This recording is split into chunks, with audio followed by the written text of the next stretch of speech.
Hello, gamers. Hello. I hope you are doing well on this Tuesday. Tuesday? I remember. I remember things. Hello. I see you didn't finish it last time. I got the true end of the game, so I basically finished it. I basically finished it. I just kind of want to see what this mean clean ending is about. I'm not 100%ing the game. I'm not 100%ing the game in the sense of the Canaan scenario. I just don't care. I just don't care about. However, you do have to see the Canaan like scenario and complete it in order to get this mean clean ending. That said, I'm moving. Let me go over to game screen. I'm moving, and I didn't have time to do anything since last stream. So today we're gonna not be reading through the Canaan scenario, but we're gonna be skipping through it. And then we're gonna get the mean clean end, and then we're gonna finish off the game, I believe. And then I'll also give my final thoughts as well, so I can talk about like actors and the general story and you know, different things like that. So oh, so you did get the true ending. Yeah, I did. I got the true end of the game. So but that will be saved for the very end when I'm talking about all my thoughts. So did you start mean clean yet? That's what we're gonna do. Let me go over to, where is it? Where is it? Do I know controls? Hold on.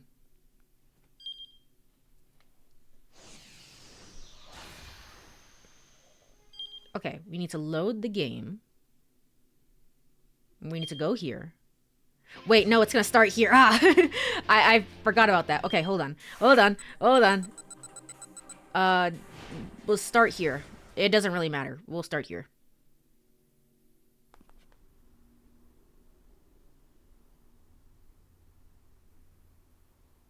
All right, cool. Then that's the wrong button. Then we're gonna go back to the title screen. I love controlling through this game. All right, let's load the game.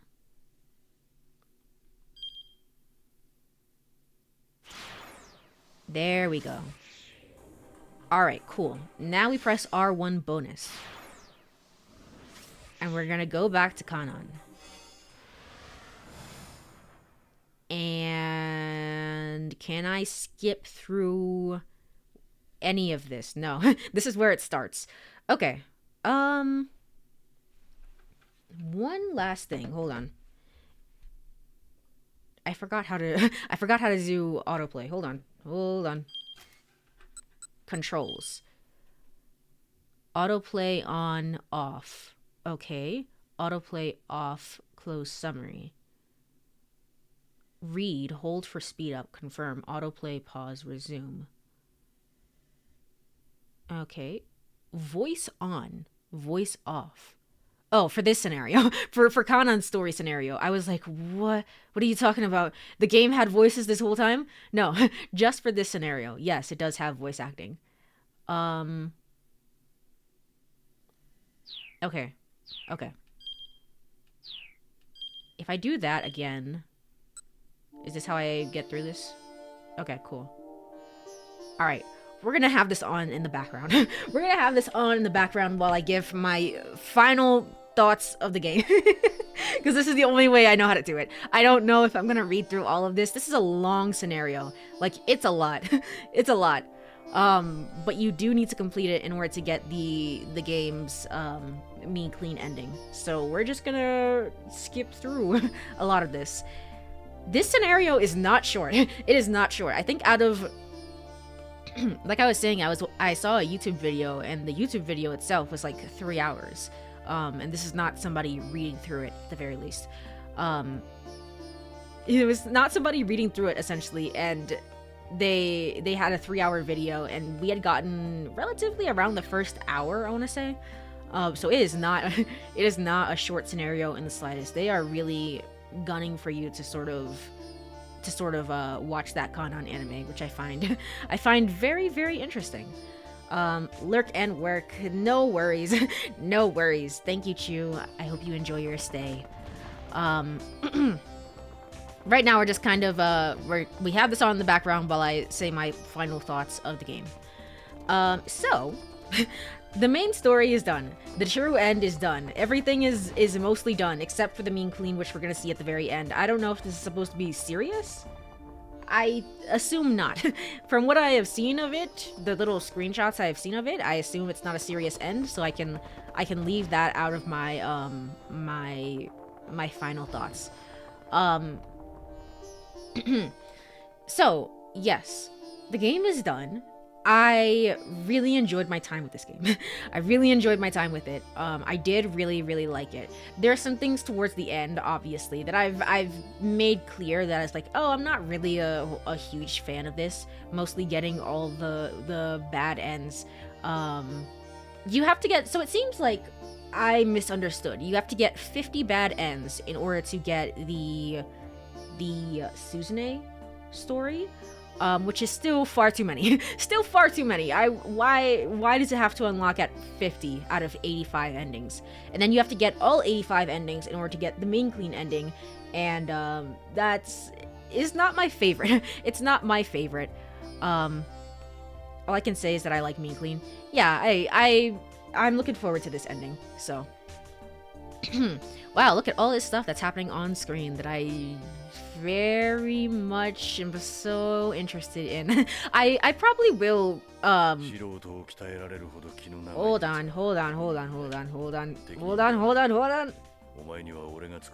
Autoplay disabled? Go here? Settings? No, not settings. Controls? Voice off by pressing this. Voice off. Alright, cool. And then we're back to skipping through it. There we go. There we go. I will say that I'm likely to watch the Canaan anime at some point in the future, but it's not gonna be for a while. Like, I'm thinking, you know, towards the end of this year, when I've sort of taken a step back from this game, and I'm like, you know what? Okay, maybe I will go through this Canaan scenario and see what it's about. Because I'm so far removed from the main story of the game and stuff like that.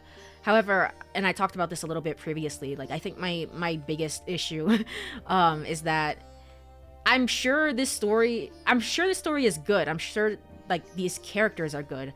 It's just very different from the main 428 Shibuya Scramble story, that it's like, it's such a different genre shift that I'm like, you know what? I don't really know if I want to consume this story right now. So that's kind of my biggest thing. I didn't expect them to have a voice off button. Thankfully they do. Thankfully they do. Otherwise this would be a nightmare. Surprisingly enough, I still haven't watched the Canaan anime despite knowing about it for years. I have never heard the Canaan anime. This was the biggest shock of the game, honestly. That's why there's such a joy and a beauty in going through things blind, where it's just like, why is it Type Moon art? Why is there an anime? I don't understand. Just being like so baffled by it is so fun. I'm glad that I didn't know about it beforehand. But yes, it's a whole anime, and I will plan to watch it eventually. You could follow me on Blue Sky if you want to hear more about my thoughts. Whenever I do get around to it, I will talk about it. I will also go through this scenario properly whenever that is the case. But for right now, I'm done with the game, I think, except for the mean clean ending, obviously. I'd heard that the Canaan anime long before I knew 428 Shibuya was a thing. I didn't put two and two together until I saw the ending to this game. Yeah, that seems to be the case for a lot of people. Like, a lot of people seem to know Type Moon, which it makes sense. The creator of Fate Stay Night, and also, you know, many other of the Fate franchises. Very prolific writer, author, artist. People who work on these types of games. So it makes sense that this anime is more well known than the actual game that it's based off of. So I'm not surprised about that. But yes, that will be far off into the future. I think that this game's I guess we could talk about the flaws. I've already sort of mentioned all the flaws, I think. I've been trying to get a little bit better about, like, speaking my thoughts. my general thoughts instead of just stumbling through words. We'll see how this goes. But I think I've already said my piece on what I think the biggest issues with the game are. The biggest issue of the game is that the skip feature is pretty freaking bad. It's pretty bad. Actually, something just occurred to me. Hold on. Settings.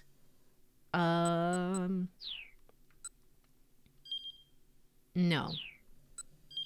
Guide. How to play. How to play. Did you want to know? Did you want to know about these things? No. I was gonna say, is there an option to turn off, like, skip through unseen dialogue? There isn't. There isn't. As expected. Again, this is, like, the biggest issue that I have with the game, is just that it's rough to play through, especially when you're, like, going back and going through different things. It's not it's not the best, especially for, like, this text-heavy game. I can't imagine why they made it like this. It was very obviously a poor choice on their end. Some sort of constraint, or, like, some sort of constraint. Either a time constraint or, like, some sort of budget constraint where they were like, you know what? Let's just do it this way, and they put it in the game. But this is what makes it so grueling, honestly, that I can't in good faith recommend this game to, like, literally everyone. Only those who enjoy visual novels, I think, will really, really love this game. I would say that this is a required visual novel, honestly, to sort of read through if you like visual novels. It's very, very good, and it's very, very extensive, the whole story. As you can see right here on the screen, I'm sure this is all very, very important story stuff that we're missing. Anyway, the characters of 428 are very, very, very good. I think that's my biggest sort of takeaway from the game. Like, it's my biggest positive for the game, is that I love how good the characters are. The main characters, at the very least. I don't know, little things. I'm kind of mixed on, like, the side characters, because on the one hand, you can see that all the actors in, like, different scenarios, even actors who are not necessarily named, like, you can see that they are, like, acting out through their scenario, and I find that so interesting. Like, there was that one example, what was it? Minorikawa and Kano's father-in-law get into a scuffle, and some person gets caught up in the middle of it, right? Some person gets caught up in the middle of it, and essentially what happens is you can see that person in the background being, like, holding their head, being like, oh my gosh, I have a headache, why me, why did this have to happen to me? And we never see this person. Like, this person does not matter in the grand scheme of things, and yet it's so, like, this is what I mean, like, this game is so good at, like, fleshing out its world and its characters to the point where it feels pretty lived in.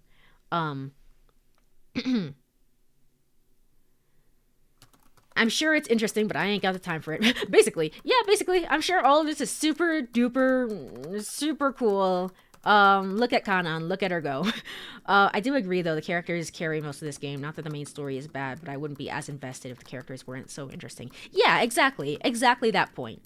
It's like, the story itself is like, oh, there's a virus, and there's, like, you know, hacking, and, you know, all this different stuff, all these things that you've seen before. It wouldn't be nearly as interesting if you weren't so invested in the characters and the world itself. I would say that the second biggest strength of this game is that it sets the tone for what it is very, very quickly, and I really, really appreciate that. Like, the game starts off with the stakeout there at the statue of Hachiko. And you essentially start with Kano and, like, this super serious scene with, you know, Hitomi standing there and stuff like that. But within 20 minutes, you have Sasayama showing up and being like, hey, let me talk about my girlfriend and stuff like that. Wouldn't that be so crazy? You also have the ability, I think you're required to get the first bad end of the game, which is that you accidentally take in Achi. instead of the actual, culprit. And you spend all that time questioning Achi, and Achi's like, whatever, I don't care. So you're through that bad end, you're able to set the tone of like, hey, this is there are serious things happening, but for the most part, it's just kind of enjoy the ride. This is not supposed to be super duper serious, and I really, really appreciate that. I think if you had like a whole scene go by of just like super serious stuff, and then like, I don't know, even like 5 hours into the game, all of a sudden it was like, oh, did you know about the fairies and how they're helping this lady and blah blah blah, blah. Like, that would have taken me out. I would have been a little bit angry about that. So that is definitely the game's second strength, I would say. Yeah, at that point, I don't think they give you a choice. Exactly. So they want you to see how goofy this game can get, because it can, as you can see with that Tama catsuit ending, like the cat's ending. That was very, very interesting. A189A C445. Yeah, indeed, whatever you say. Let me think. Other things. I think that the actors are very well cast for like what this is. Granted, it's still images, so there's not a lot of video. There is some video to it, but there's not a lot of video in the overall game.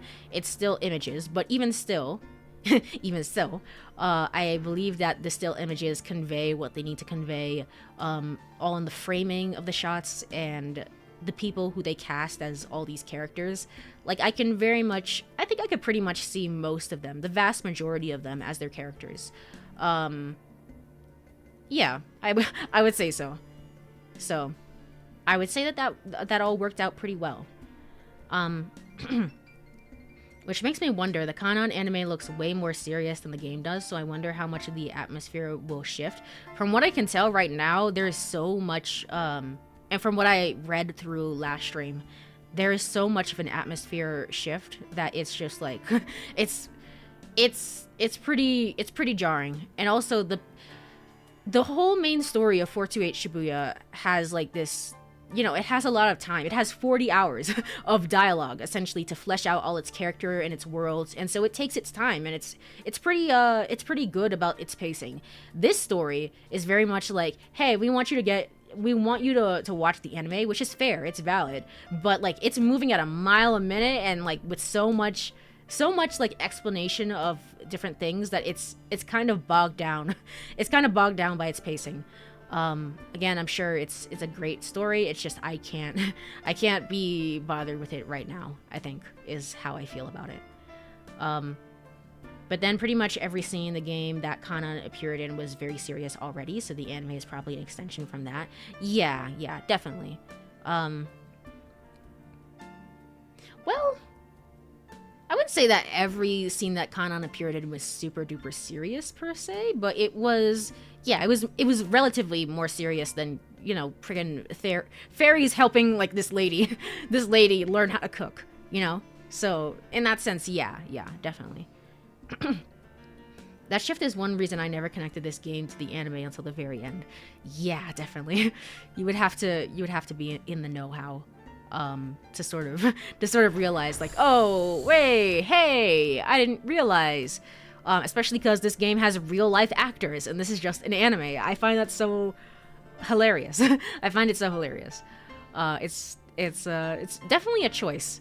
I understand why they decide to do it this way, which is that when you're animating things, it's way easier to just sort of have all the action instead of being like, here's some real life people and we're gonna make this action happen through effects and editing. It's just easier to have it be an anime. So I get it, but it's still very, very hilarious. Other things. I guess I can talk about the individual characters as well. The individual characters, I would say that out of this game, I'm most likely to think about Maria. By the way, I looked up a little bit about this anime as well. Maria and Minorikawa show up in there, which is so interesting and so funny. Anyway, I think when I think back to this game, I will definitely be thinking about Tama and her comedy hour adventures, because I find that to be so very interesting. Um, it was definitely the highlight of the game, where it's like, wow, there's a lot of serious stuff happening, but also look at Tama and everything that's happening with Mr. Boss and Shiri, which we never got a confirmation about. Did Shiri ever get the ever win the eating competition? Was that a thing that happened? Maybe, maybe anything is possible in this world. So, but I would say that that's my standout. That said, though, I think that the best character, I think that the best character in terms of storyline is 1000% Osawa. Osawa's story is like the writing of that story, and how much you care about Osawa himself and Kajiwara. And even Ai, to be honest, like, Ai's not like a good person, of course, but she's an interesting character. Like, there's so many good characters to come from Osawa's story, and I find that so interesting for a person who, you know, doesn't really leave his house. Like, his whole story is confined to this one house, and I was like, yeah, the story's gonna end when he leaves the house, and it technically did. It really did, and yet there was so much that they were able to do with the colors of different shots and the framing of different shots, especially in this one home. Like, it was so interesting. It was definitely the standout of this game, I would say, by far. I think what I loved the most about Osawa is that he isn't written to be a hero like every other character was. He's just a normal guy that all this stuff was happening around him and he was dealing with it, so he felt the most real. Yeah, definitely. I would say that Maria isn't really a hero until the very, very end of her story. Like, the game does not treat her as a hero as well. And so in that ways, maybe that's why she stands out as well, where it's just like, I'm just a girl. I'm just kind of here. Hello? Oh, there's a message on the monitor. I guess you better deal with that.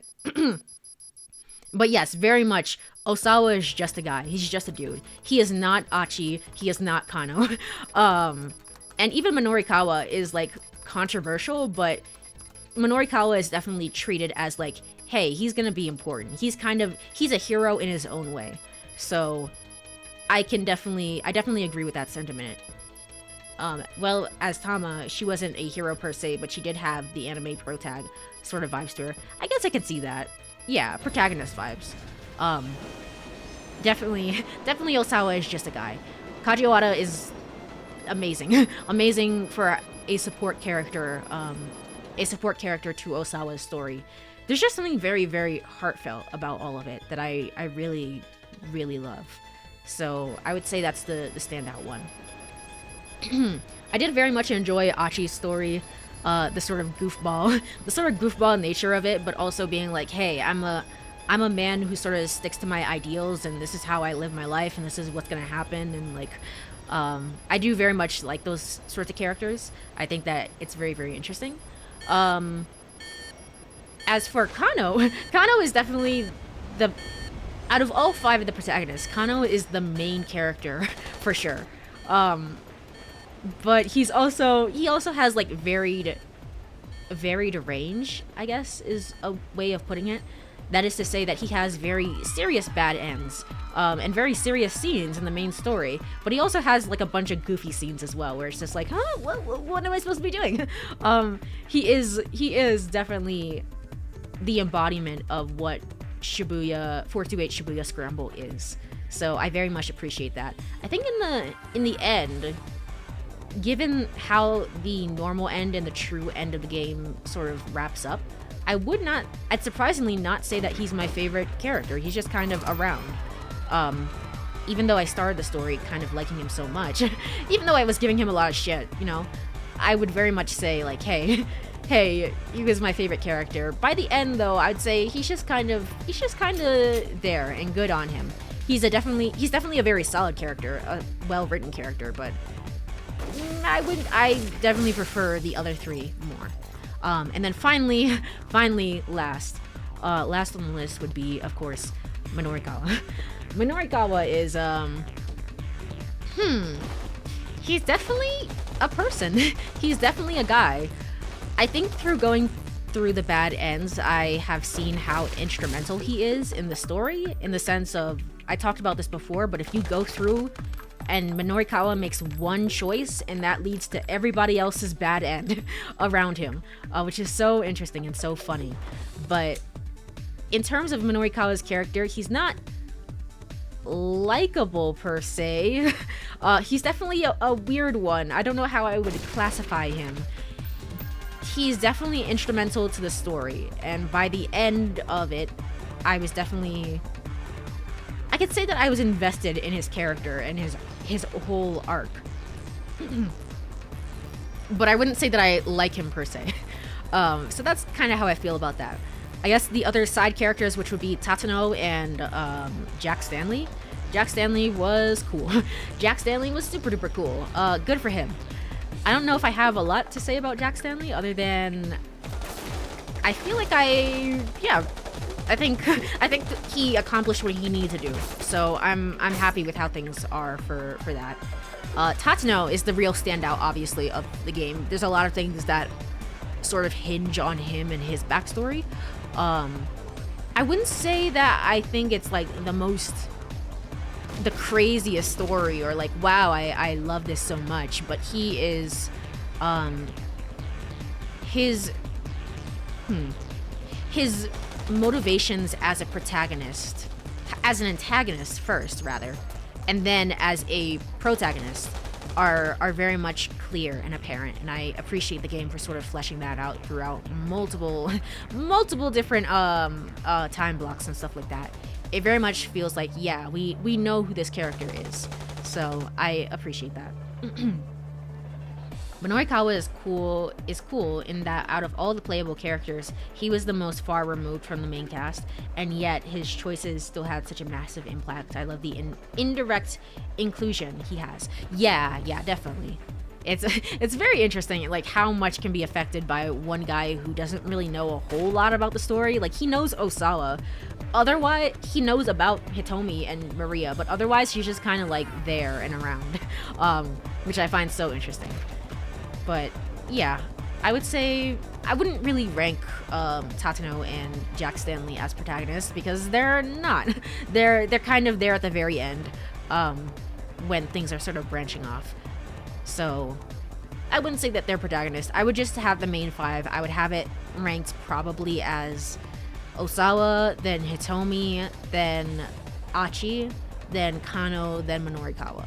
Minorikawa being last. So yeah, that's what I would say about the characters. I brought it up before, but this game really reminds me of that old movie Crash. Yeah, I remember you talking about that before. So it's I guess other ideas, other thoughts. I don't think it's cool to require you to get so many bad ends, but then again, like, the mean clean ending is not required. It's not required to get the to understand the game, I'm assuming. I would say that, what would I say? I would say it's not required even to get the true end of the game. I don't think you need the Suzune scenario in order to look at how much action is going on screen. What is any of this? Anyway, I don't think the Suzune scenario is required for you to get the true end of the game. I believe that you just need to change your options to, they call them the merciful options, which I thought were super easy and obvious for Tatano and Jack Stanley, because I feel like they tie into the character's arc. The Achi answers and the Kano answers, though, baffle me.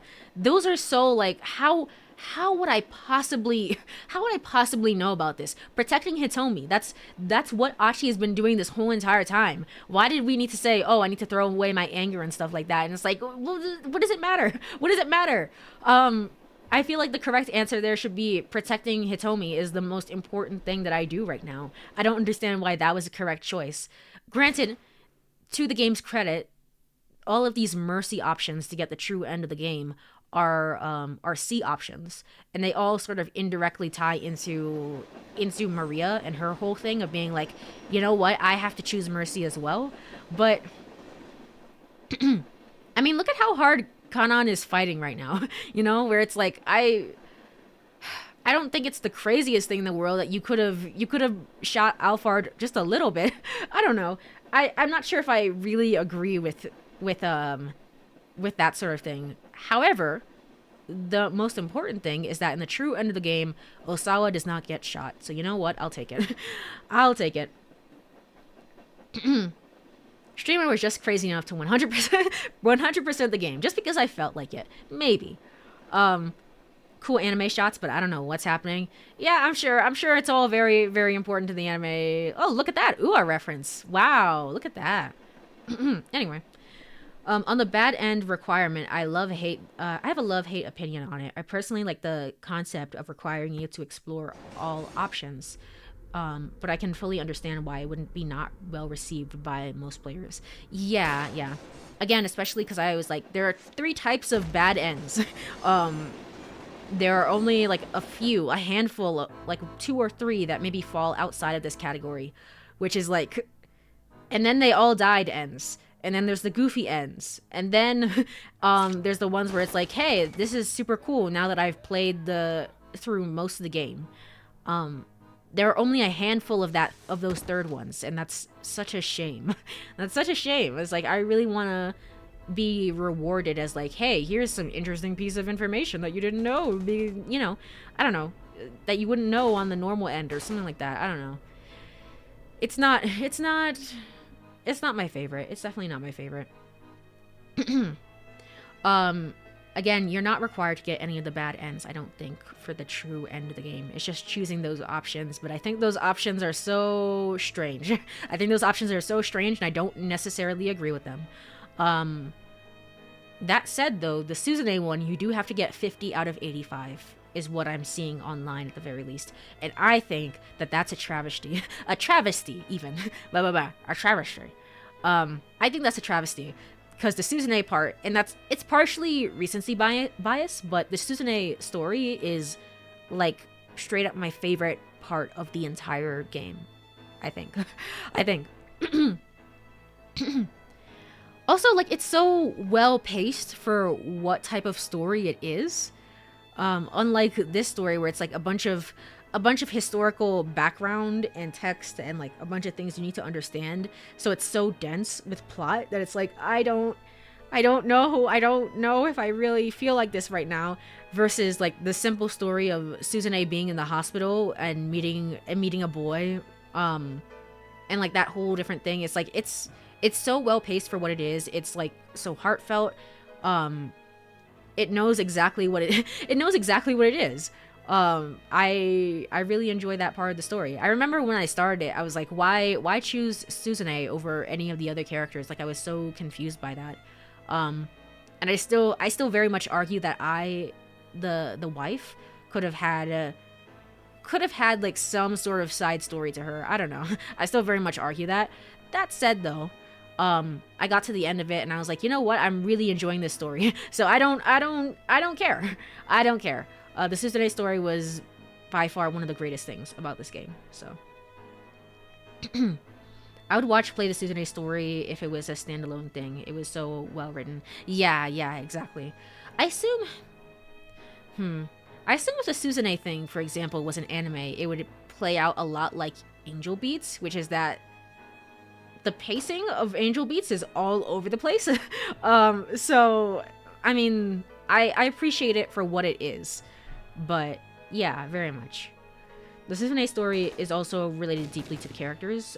This one we barely get any connection to Canaan.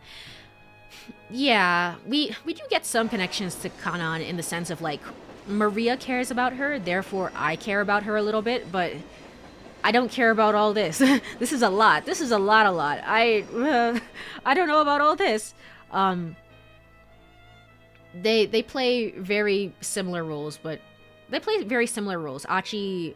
Achi's connection to Suzune, and then Maria's connection to Canaan here. But I don't know. It's very much one stuck the landing and the other one didn't. So I'm not sure what they could have done with Ai unless it was a prequel to her relationship with Tanaka to better explain her motivations on what she did during the game. Yeah, and like they could have done that. I'd be interested in seeing that. To be honest, she said some friggin' weird things during the main story of the game. Like I think it was Hitomi or Maria who was like, yeah, she said some friggin' weird things to me, like, oh, a woman's worth is all in the value of the man that she marries and stuff like that. Like I wanna go back to that. I was like, wait, what? I wanna go back to that. I wanna learn a little bit about her mindset. I feel like you could have explored that a little bit more. Cause what I don't understand why. Well, what happened? I mean, she obviously comes from a rich family, so that plays into things. But I feel like we could have explored that a little bit more. I would have liked to see that. Um, Otherwise, is there anything else that I need to talk about? The music in this game is very, very good. I like the music. um, yeah, definitely, I like the music. Oh, there's Canaan. She's going crazy. She's going wild. Sam. Yeah, I think that's about it for most of the story. Um, Anything else I need to say? Anything else I need to say? I should have probably written down a list of like here's things that I want to talk about for my final thoughts of the game. I didn't. I'm too busy packing. You don't understand. There's been a lot of stuff. There's been a lot of stuff I had to do. So this is kind of very much last minute, and which is why we're sort of skipping through things right now. But for these are the things that I can remember. I would very much recommend this game to most people. I think, provided that none of the bad ends are needed to get the true end of the game. I would be like, hey, you can. There's so much content in this game and so much like story behind it that it's like, hey, I think I can recommend this to most people, and then you'll probably get the normal end of the game. So when you need to get the true end of the game, just get a guide and then ignore most everything else, maybe. Again, the Suzune story would be lost on, but I'd say like, hey, look up a YouTube video for it. It's fine. Um, Otherwise, I don't think any of the other things are super needed. Um, I do wonder how much of an audience would receive how an audience would receive the I route. She doesn't look like she would be that much of a fan favorite. Yeah, but just because a character isn't a fan favorite is doesn't mean that it's not worth exploring. Um, like I imagine that's exactly why she doesn't get any sort of, all right, Conan, you're going ham. We can see that. I imagine that's why she doesn't get any sort of side episode in the for the quiz thing. I think she was a possibility, but they cut that out because they were like, I don't know how people would really react to this, and so it was sort of cut in favor of something else. But just because a character is not good does not mean that it's not worth exploring a little bit more to see their motivations and their backstory and behind the scenes and stuff like that. So, what do I remember of the side episodes? I guess that's a good point. What do I remember of them? I guess I can talk about them a little bit as well.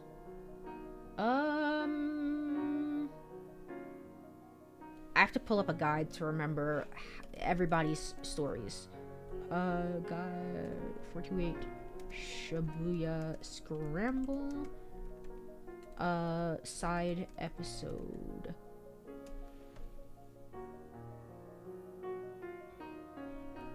Okay.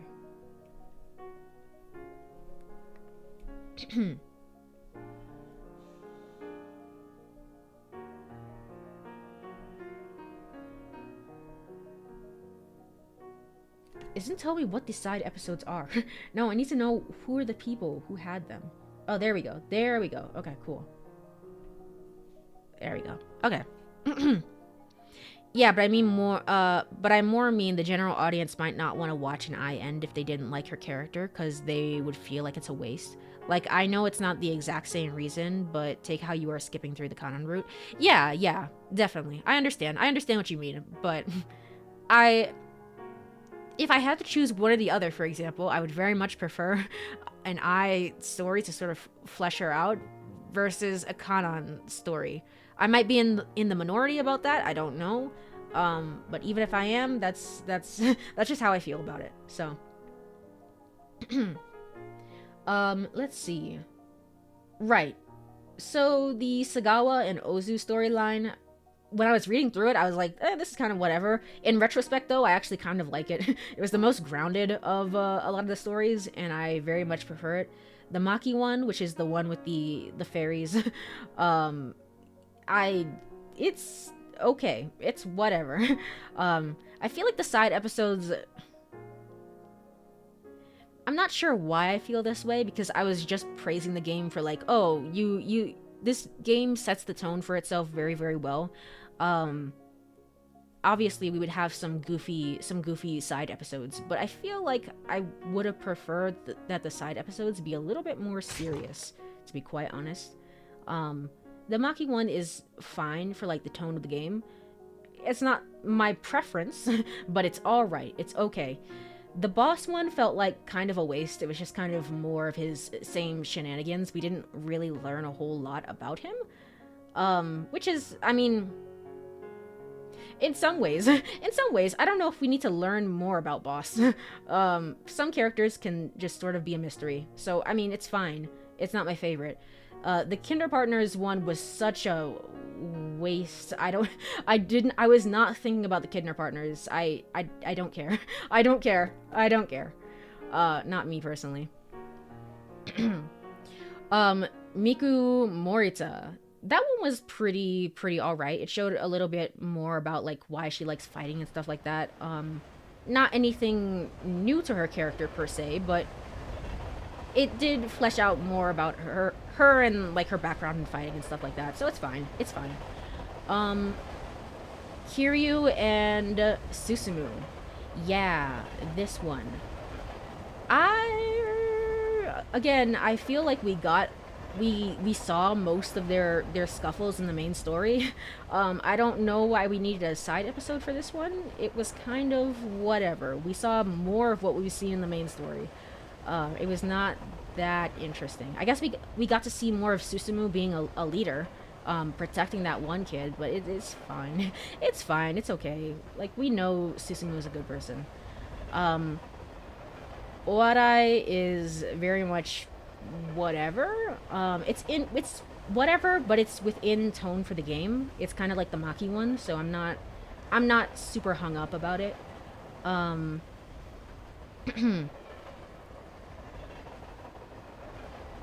The side episodes very much felt like we need to give you some kind of reward, so we'll just throw random stuff at you. Yeah, it's like the world building of this game. Again, like I was just saying, the world building of this game is very, very good.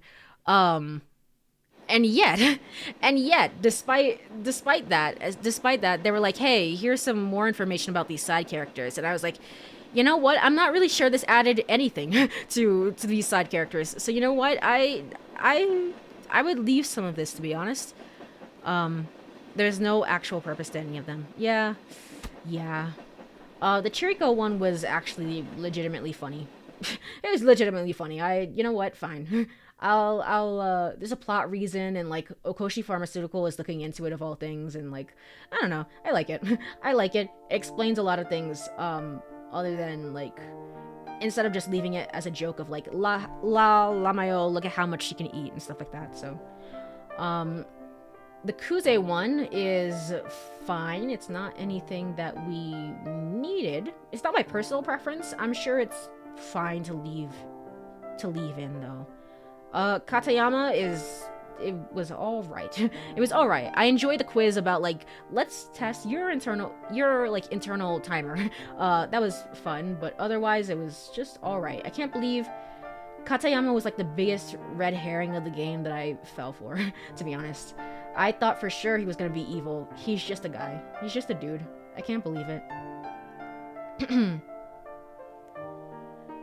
It's like the exotic dessert after a meal. It's not needed, and not everyone would like it, but it's there if you would want it. Yeah, I guess. I suppose.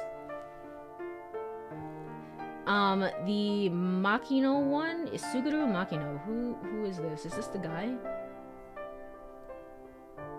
Oh, no, this is the president of Okoshi Pharmaceuticals. Okay. That one was fine for the tone of the game. I would have liked to learn more about him as a character, to be honest. I would have liked something a little bit more serious. I think that would have been pretty interesting. Kajiwara. I love Kajiwara. I understand he's a very goofy character, and yet he has some very serious scenes, and I don't know. He was talking a little bit about like, oh, I'm divorced and stuff like that, and I feel like maybe we could have gone a little bit into that, like right after the divorce, but like him finding meaning and happiness and joy within life and stuff like that, despite going through a very difficult time, and how he, like, someone helped him the same way that he then helps Osawa, because Osawa's going through a lot in his life. I don't know, something like that I think would have been very, very interesting. Why did the cat one remind me of that one baby Yakuza boss side story from the Yakuza games, though? Yeah, yeah, basically. Basically, yeah. Let's see. Masamichi Fukuma, I believe, is the son of the guy who rents out the suits. That one was weird. That one was creepy. He's okay. I think that one could have been cut, honestly, for one about I. I would have loved to know a little bit about that, to be honest. More about I instead of him. Rumi Kudo. Right, this is Kano. So this one was about Kano's father-in-law, to be honest, and not really about Rumi. And that's kind of a waste. We understand how protective. We understand from the main story why he's so protective of his daughter anyway. It's more about comedy stuff instead. I would have loved to hear from Rumi herself. I understand she's not much of a character, and she's supposed to be like kind of elusive and like, woo, who is she, for a reason, but I don't know. I still feel like things could have been a little bit different.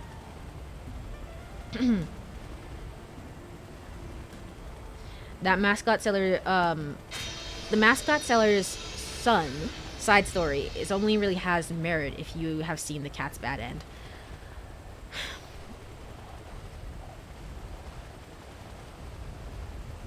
I don't know if it does. I don't know if it does. I don't know if it has any merit. It's not like we didn't see him in the main story. Yeah, I don't know how. I think that side episode could have been cut entirely. So. Ryoko Kakinuma. Who is this? Oh, she's the part-timer at Cafe Lautrec. It's fine. Honestly, you could have used that time to explore a little bit more about, like, Midoriyama Academy and, like, its inner workings, because Hitomi and Maria also go there as well, and it seems to be brought up in the story a lot. You could have done that. I don't think that this is a waste of a story, but you could have done that. It's just some ideas that I'm throwing around. Not like, oh, you absolutely should have done this, per se. I like it for what it is. It's just, but I feel like things could have been done differently. Chiaki Iso is a very interesting one. It just makes me kind of feel bad for her, to be quite honest.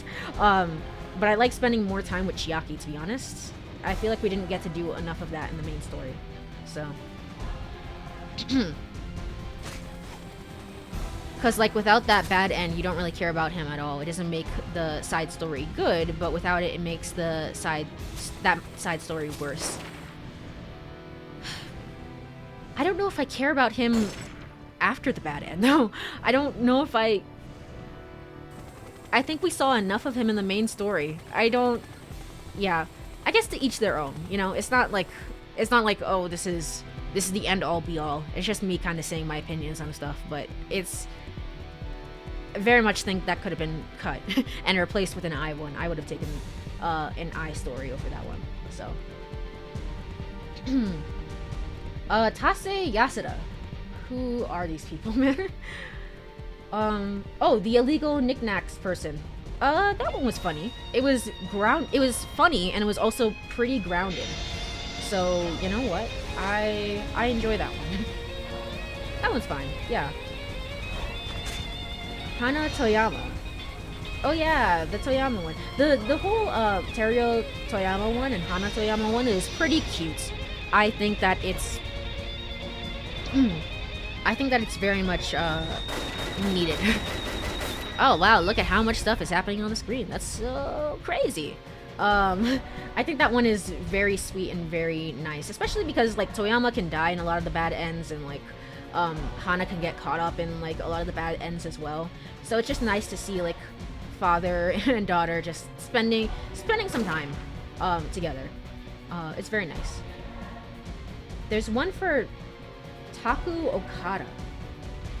I don't know who that is, and they don't have a link for it. They don't have a link. So, I did like the Chiaki Easter egg though. Oh, meant Cheery. Yeah, the Cheery Easter egg one was good. I like that one. Taku Okada. Who the frig is that? I don't know. Taku Okada. 428. I can't find anything. I can't find anything about this one character. Who is he? You know who didn't get a side story that I'm surprised didn't get one? Masa. The guy who was there at the store. He skipped out on the day to do the eating challenge, and then he spent all day on the toilet. I'm surprised that we didn't get anything about him. Huh. Alright, I'm gonna be honest. I don't know who Taku Okada is. I don't know. Masai Take. I don't know who that is either, to be honest. And then finally the Minoru Minorikawa one, which acts as a trailer for Canaan. I really like that one. I like the idea that if anyone, I mean, obviously, Canaan is going to take down Alphard at the very end of it all, as we can see by all these different images on the stream right now. But if anyone's gonna if any of the sort of 5 characters are going to follow up on that, it's going to be Minorikawa to be like, hey, I have a scoop to write, you know, which I find very, very nice. In terms of, I mean, Maria also shows up as well, but you know what I mean. I like that Minorikawa still has a goal, a purpose. His story is not over just because this game is done, per se. It ties in well with his story. Anything else? I wish I could remember who Masai Take is and Taku Okada, because I would be able to tell you. I guess I can look up a video to say like, hey, this is this, if I can remember. 428 Shibuya Scramble side episodes.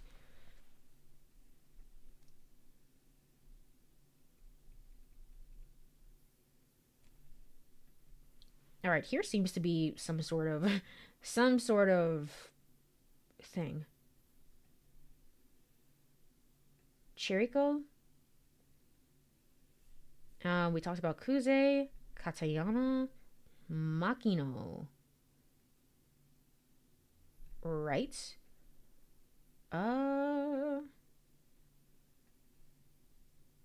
Kajiwara. Fukuyama.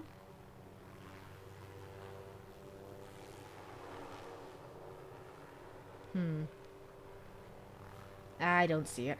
I don't see it. I don't know who these people are. I wish I did, but I don't know.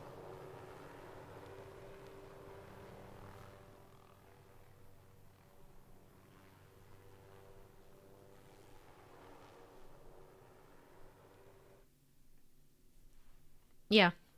All right. Well, with all that said, I think that covers my final thoughts on the game. I'll put a star rating, a general star rating on backlog to my backlog page. I don't know if I'm gonna have time to write a full review of it. I wanted to, especially given that I've spent so much time on it, but I don't think that's very likely. So, oh well. Oh well. Alright, Canaan, what's going on with you? She would stop that terrorist. She would. She absolutely would. I believe in you. Of course. Um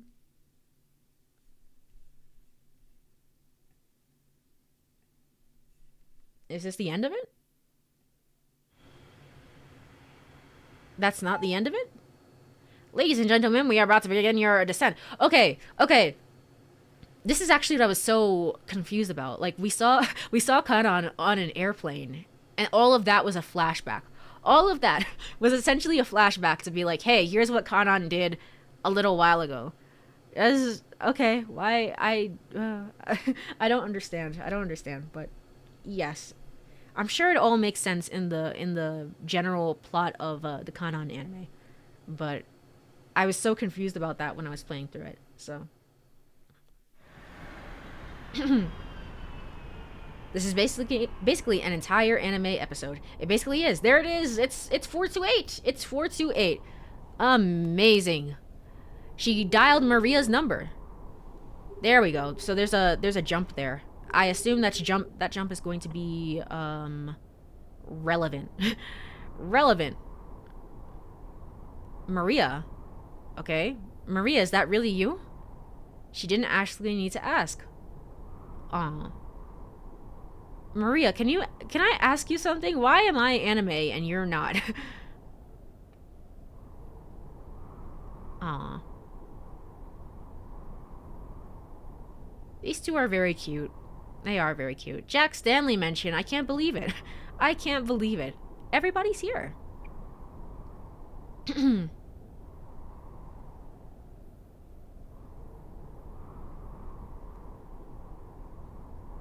Unofficially. With no due process. Yeah, basically. By the naivete of the Japanese police. Wow. I'm very shocked. I guess Tatsuno didn't really have any standing. He was just like, you know what? I'm just so glad this is over. But the fact that like Jack was just like, yeah, my superior was gonna take her and do is that's crazy to me. I can't believe that happened. Okay.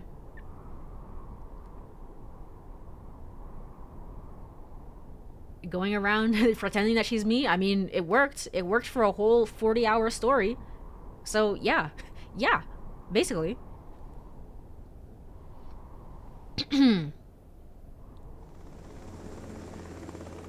It's not like Stanley could have stopped it. Stanley couldn't have stopped it, but I feel like Tatsuno could be like, "Hey, you're in Japan. How are you gonna do that? Like, that should not have happened." And yet somehow it did.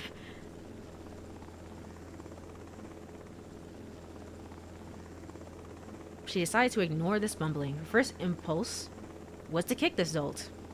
Let me also take a swig of water because I've been talking for an hour straight, nonstop.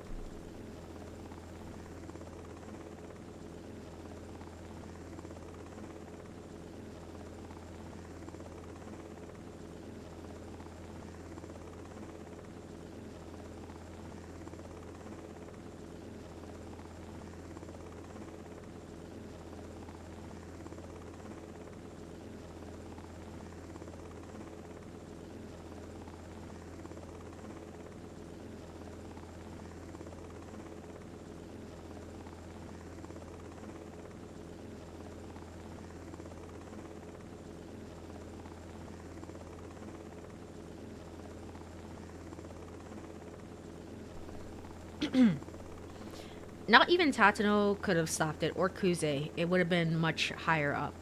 Yeah. Yeah, I guess. And I would assume that this is something that could be talked about a little bit and explored a little bit more in the Canaan anime as well, where it's like, how how's that working out? How did that go? Um I just find it so interesting that they showed up and was like, yeah, you know what? We hear the sirens in the background. Don't worry about them. We'll take Alphard. Anyway, bye. Bye. Um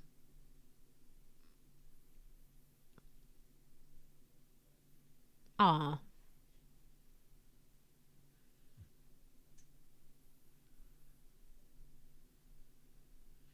I wonder is Maria voiced by Is Maria in the anime voiced by the same person who did the like I guess the who played the actor who was the real life version? I don't know.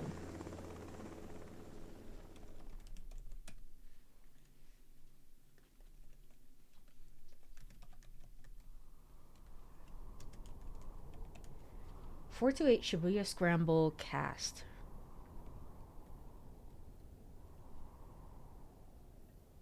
I don't know if I should use IMDb or a wiki or what should I be using here? What should I be using?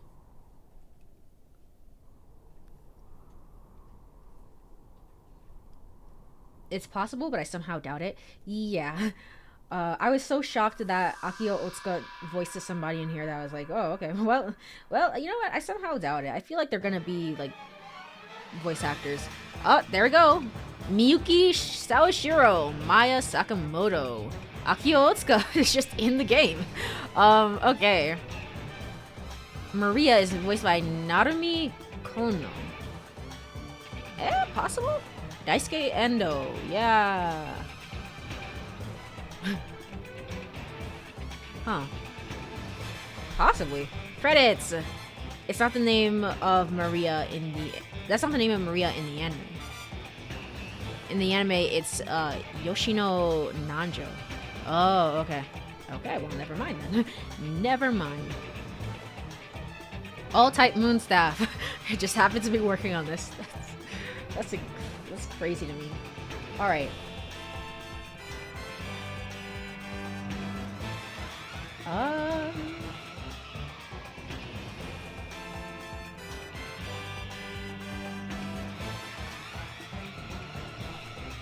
I'm mostly just looking at the actors.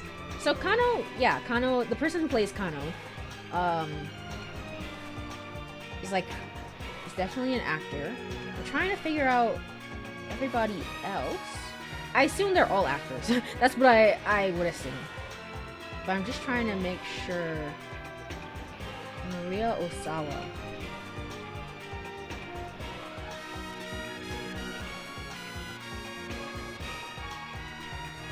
Yeah, I see what you say. You mean here. Yeah. Japanese voice actress and singer Yoshino Nanjo, who is not the same person that we know as playing Maria. So, yeah. I see.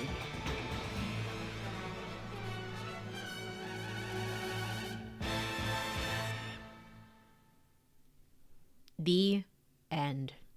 Amazing. Finish the. There's just, okay. The Solitary Serpent. Amazing.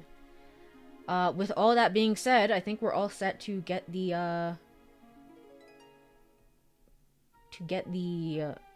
mean clean ending of the game. Would you ever be interested in playing Fate Stay Night? Not at this time? Not particularly. I don't think so.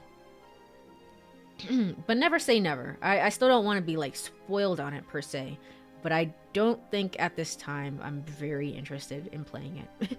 I'm still amazed that you guessed CM's voice instantly. He has such a recognizable voice because he's the voice of Uvogen in Hunter x Hunter, and he's also the voice of Adachi in Like a Dragon. Like, I don't know. Every time I hear him, I'm just immediately like, oh, that's Akio Otsuka. It's him. He's there. I can just instantly hear his voice and know it's him. Not necessarily on stream, but just wondering if it's the kind of game you would like. I'm unlikely to play it off stream. I'd be more likely to play it on stream, is what I'll say. I think. It's not off the table per se. It's just like I don't know if it's like something I'm very interested in right now. You'd have to give me, because the thing about Fate is that it doesn't end with Fate Stay Night. I'm sure that's a very complete story in of itself, but like it's the whole Fate saga, you know? Once you start one, it's like, oh, I can't wait to play the next one. Oh, I can't wait to play the next one, and then it just starts over and over and over again.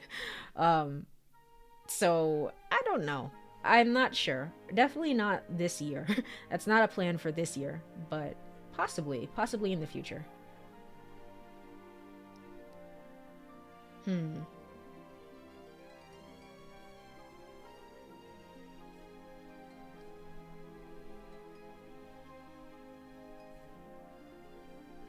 I'm just looking through the IMDb.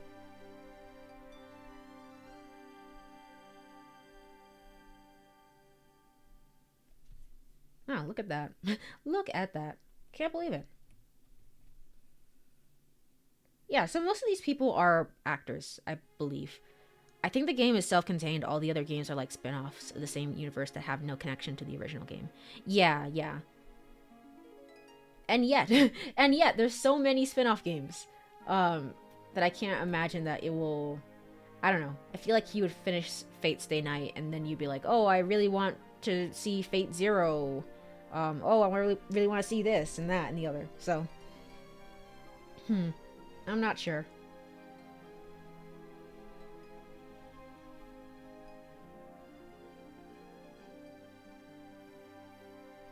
Oh, that's funny. The actor for Achi played young Tidus in Final Fantasy X. Look at that. Some of them have stopped acting since, I believe. Or maybe this is just not up to date. Aya Kamiki, who played Aya Kamiki. Wow, amazing. Huh. Hmm. That's crazy. Oh, man. Yeah. Well, I think that with all that said, I think we're all set to have me get out of here. Get out all these windows and just get the mean clean end of the game. So let's go ahead and do that. It's just the original game that's very big. That's fair. That's fair. I've never heard Final Fantasy X in Japanese. Neither have I. But apparently he was there. Amazing. Alright. Let's go ahead and... Am I still in the game? Yes, I am. What do I need to do to get this ending? What do I need to do? Let me pull up the guide.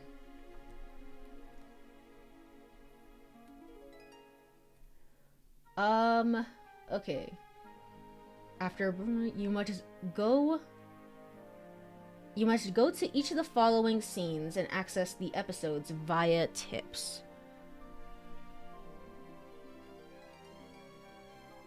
So, we start by loading the game.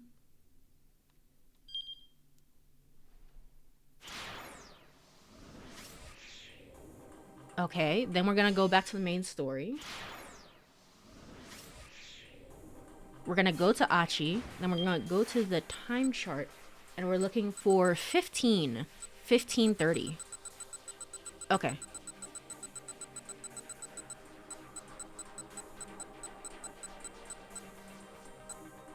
Here? Right, okay. That guy. Okay.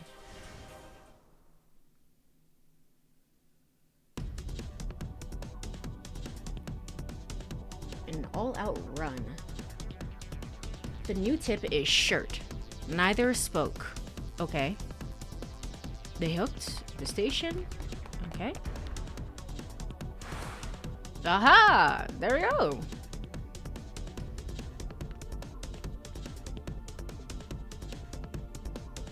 It was dangerous to approach carelessly. Hitomi, wait.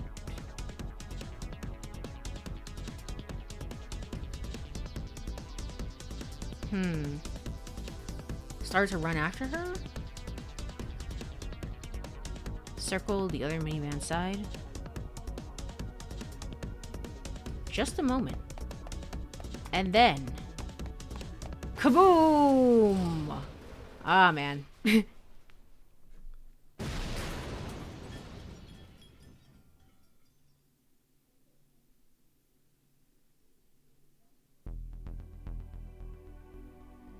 Thunderous explosion. Hitomi. Hitomi!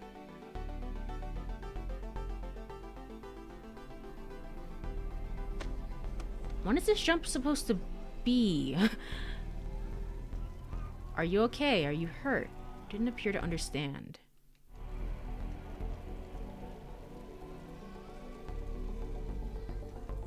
I feel like I already missed it. Am I crazy?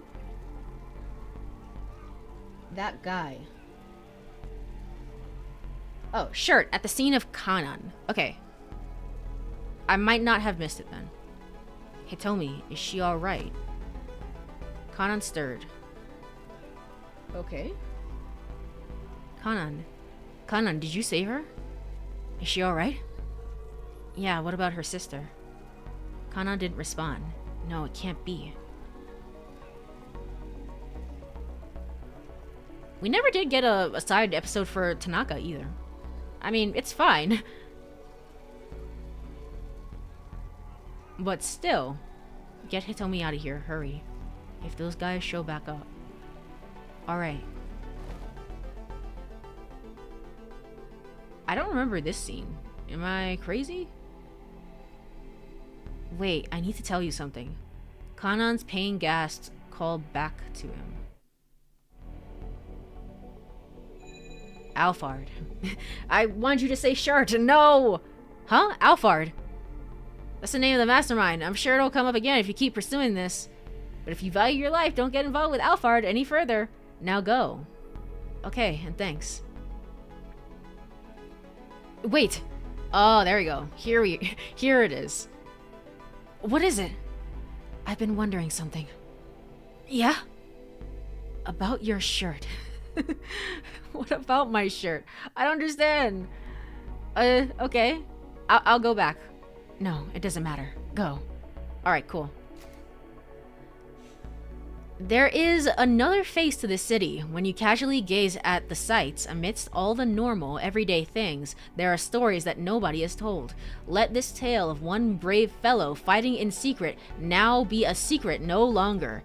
Hechimaru. How would you know to even get this without a guide? How would you even know? This is crazy. What the hell? Okay. Alright. Very, very, very normal things that are happening right now. Okay.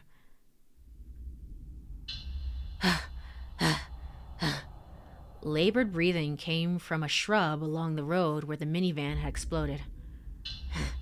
This damage. It's way worse than I thought. The muttering voice was punctuated by further halting breaths. And the speaker had a name. His name was Moonqueen. What do you mean keep out? What do you mean keep out? We started. We just started. We just started. What do you mean keep out? How? Okay, whatever you say. Whatever you say. All right, next we go to Maria at 1600 here. There's my alarm. Oops. Alright, taken by the man with the cane. The new tip is scene of the explosion. Okay. Oh, there it is. Didn't have to do a lot of digging for that one. The explosion happened in Shibuya-ku Jinyan Ichome near the intersection of Koendori and Oregon Hill. A number of curious onlookers have flocked to the scene, but it turns out that there are some other individuals there as well. What other individuals? How would you know? How would you know? You would have to be replaying the game after you 100%ed it, which is just an insane thought to have. 4 p.m.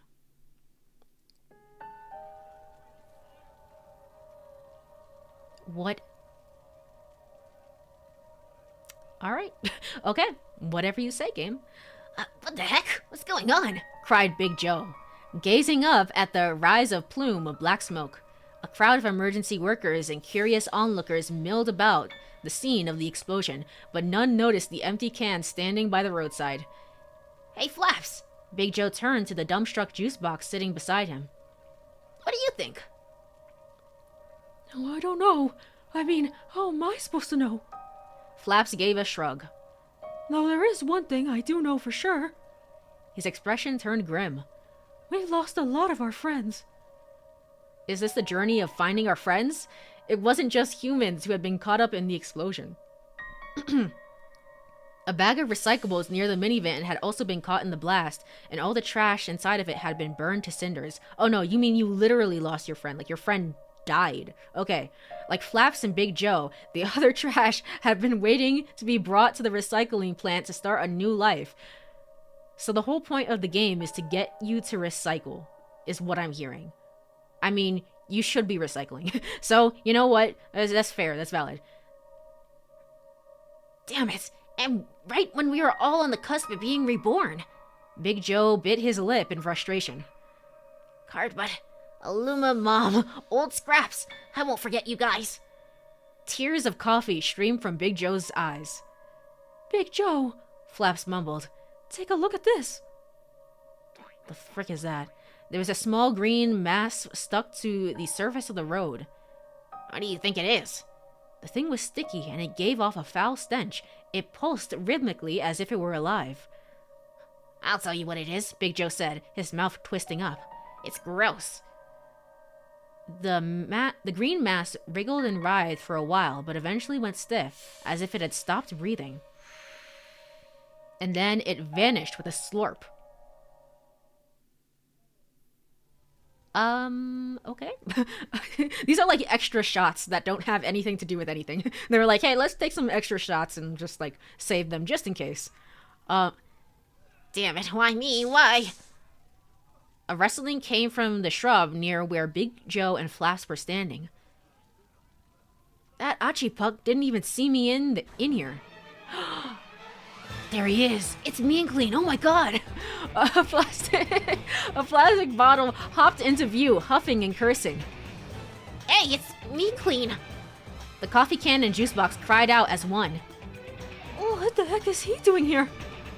It's like seeing a ghost. It's like seeing a ghost, Big Joe. Dude, Big Joe said to the newcomer. They say that I retired ages ago. Mean Clean finished with a grimace. Yeah, well, that was the plan. Water burbled from the sizable hole in his midsection. Dude, look. Big Joe pointed to Mean Clean's belly.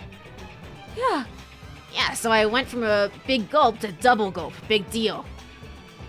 It's him. It's him. What's happening right now? But the sweat was beading on Mean Clean's forehead. Good grief. Just look at me, all messed up. Whatever moron's responsible for this, I'm gonna find him and kick his ass. Mean Clean grumbled. He stomped around with his bow-legged gait, glaring about him as he went. Oh, he seems really pissed off. He did always have a short temper, Flaps said. Even back when he was the hero of Shibuya.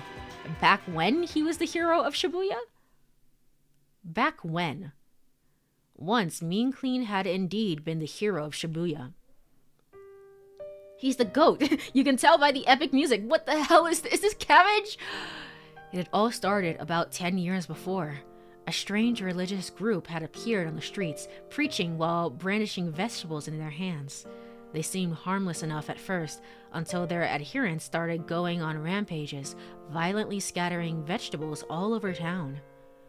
The discarded vegetable quickly rotted, suffocating the whole area with a stench of garbage.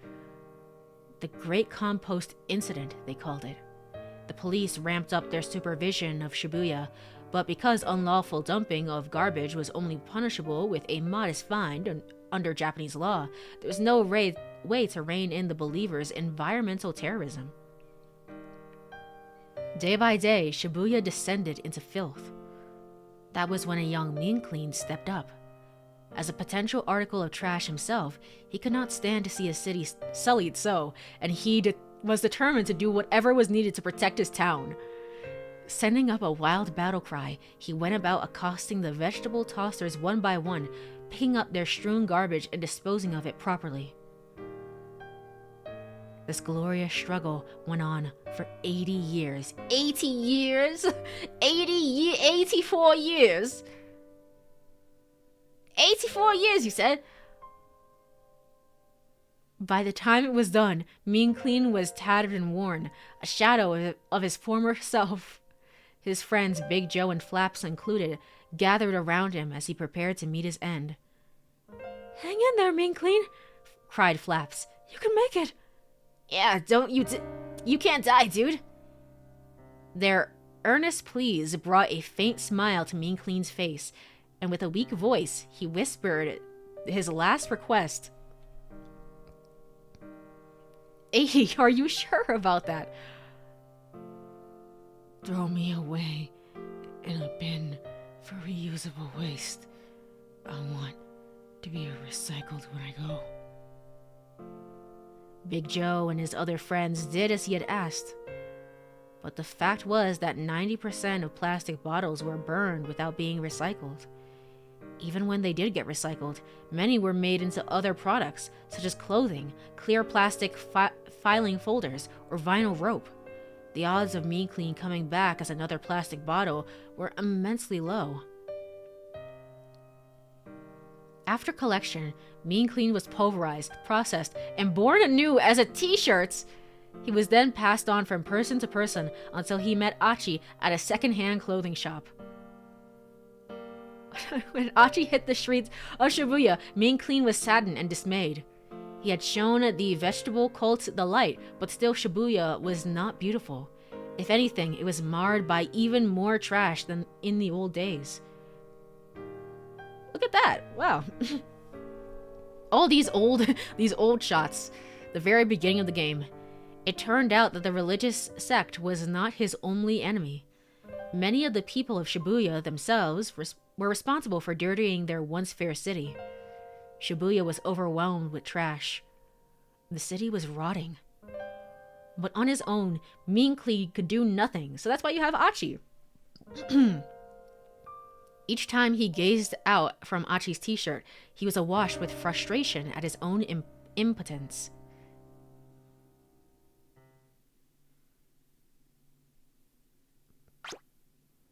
Oh, okay. Well, you're all good to go. Flap slapped an adhesive bandage across Mean Clean's abdomen. Wait, so aren't you a part of the shirt? Wait.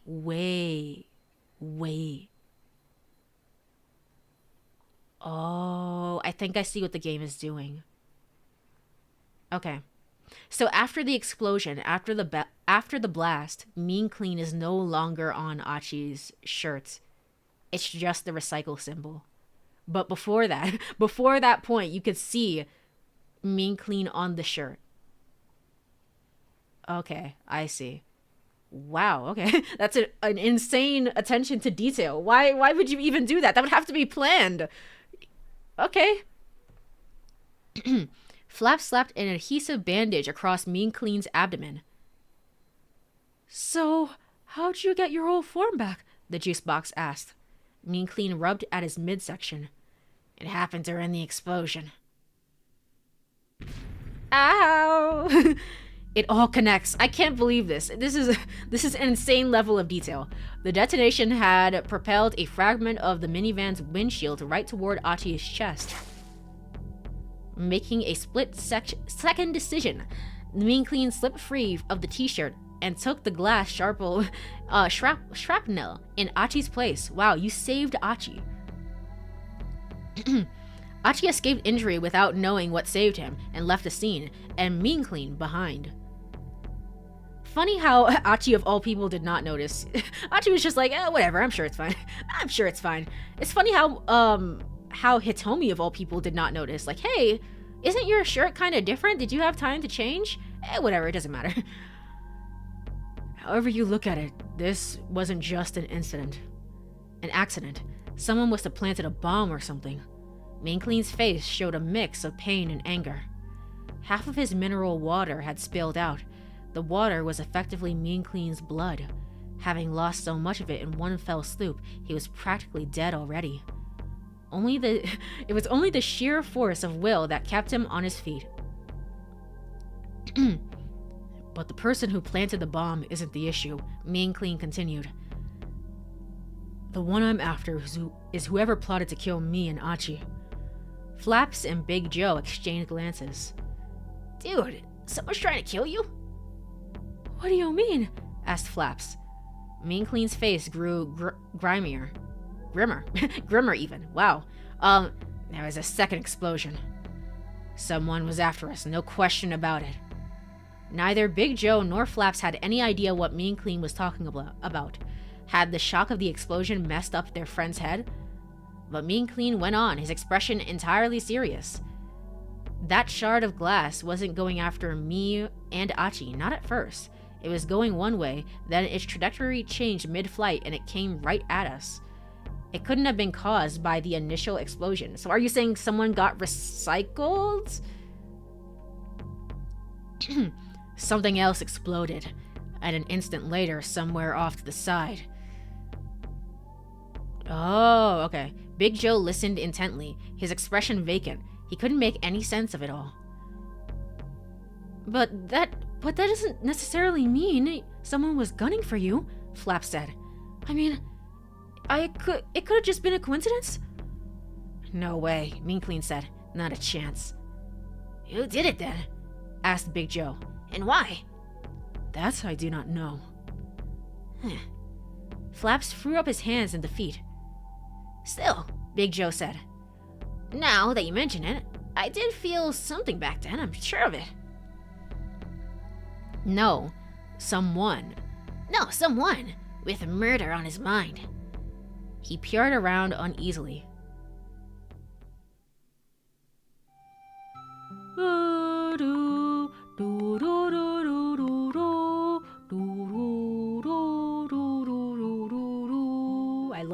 I love this theme so much. Just then, someone came lurching by. It was an empty sake jar. Well, empty of sake anyhow. He'd since been planted with a bonsai. Aw. The others recognized him at once. The old fellow's name was Hooch. He was a slovenly drunkard, but also a walking encyclopedia of Shibuya, widely trusted by the trash of the city. Honestly, if you're gonna make a Canaan anime, you should make an anime about this too. I'd watch it. You know what? I would watch it. Been drinking since noon again, old man? Big Joe rolled his eyes. Lately I've been sticking to sweet potato shochu, the man Hooch informed him, his excuse completely failing to serve its intended purpose. It's done wonders for my bowels. His toothless guffaws reeked of booze. Look, this is no laughing matter. Someone's trying to kill Mean Clean and... dude, you stink. Big Joe wrinkled his nose at the brand new stench. You just let one rip, old man, didn't you? Oh, my apologies. Like I said, wonders. As he chortled, Hooch let out another long and noisy olfactory assault. It's been a long time, old man. You're not fazed by it at all, Mean Clean said. The smile disappeared from Hooch's face as his eyes slowly focused on the water bottle. Canaan, get it? 'Cause...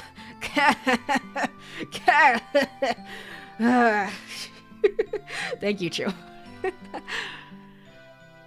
Mean Clean, I thought you went into retirement. Yeah, I'd seen too much trouble. You back then? To look for more. Hooch's expression stiffened.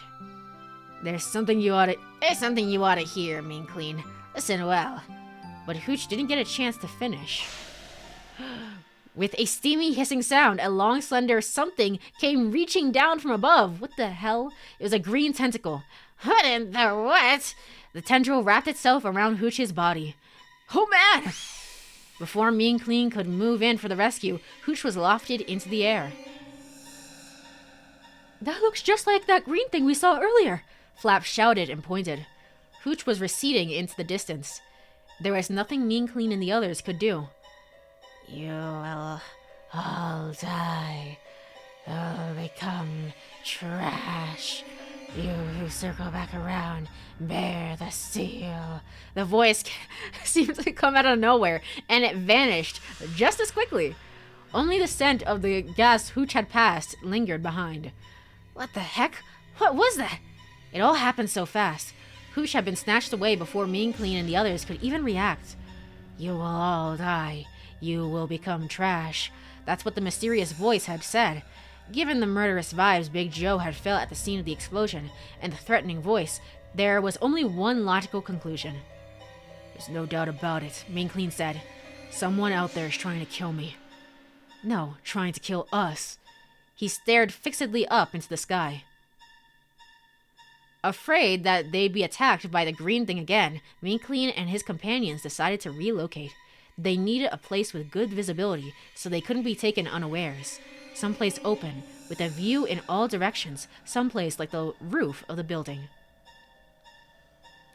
Interesting. So do we meet friggin' Minorikawa up there on that building, or is it maybe Hitomi and not Hitomi, Maria and Kano? Then that's like a good indication of where you need to go next to get this story. But also, what?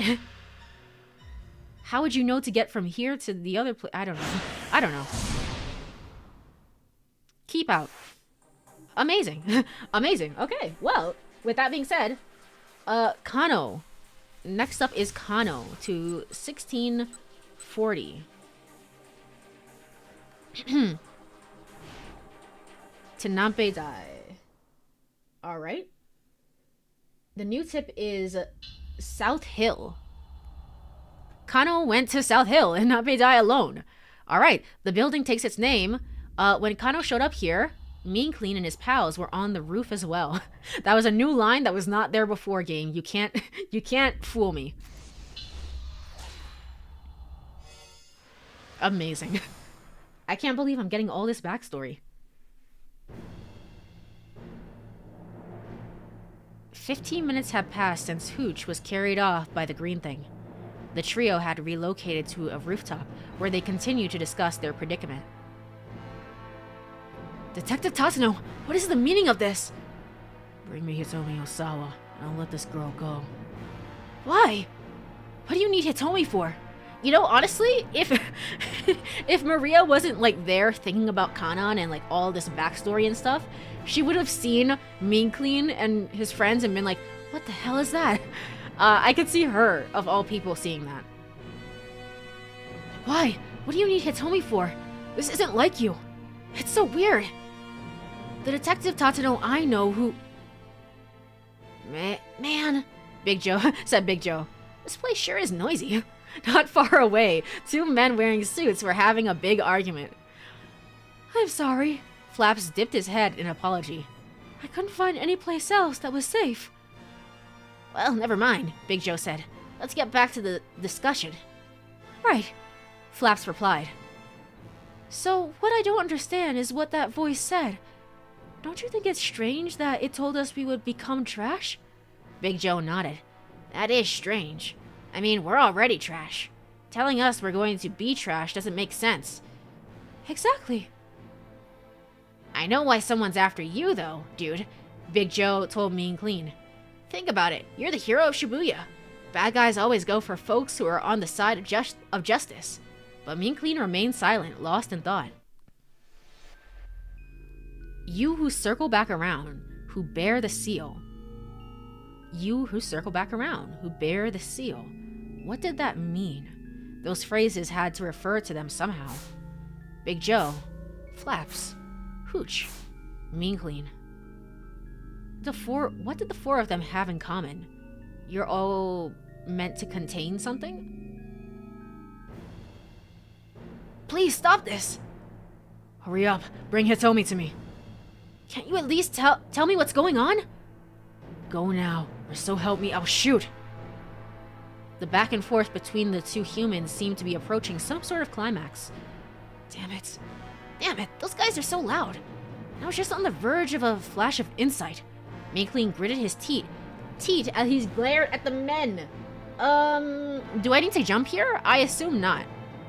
I can jump back here if I want to, but I don't need to, right? Yeah, I don't need to. Aya Kamiki, what the hell? Hey, is that it? Big Joe cried out, pointing at an elliptical object in the sky. Is that the thing that attacked Hooch? Mean Clean and Flaps looked at where he was pointing. But right away, they shook their heads and slumped their shoulders in disappointment. Now Ah, that's just Aya Kamiki. Haven't you heard her famous song? Nah, Flap said. That's just a blimp. A blimp?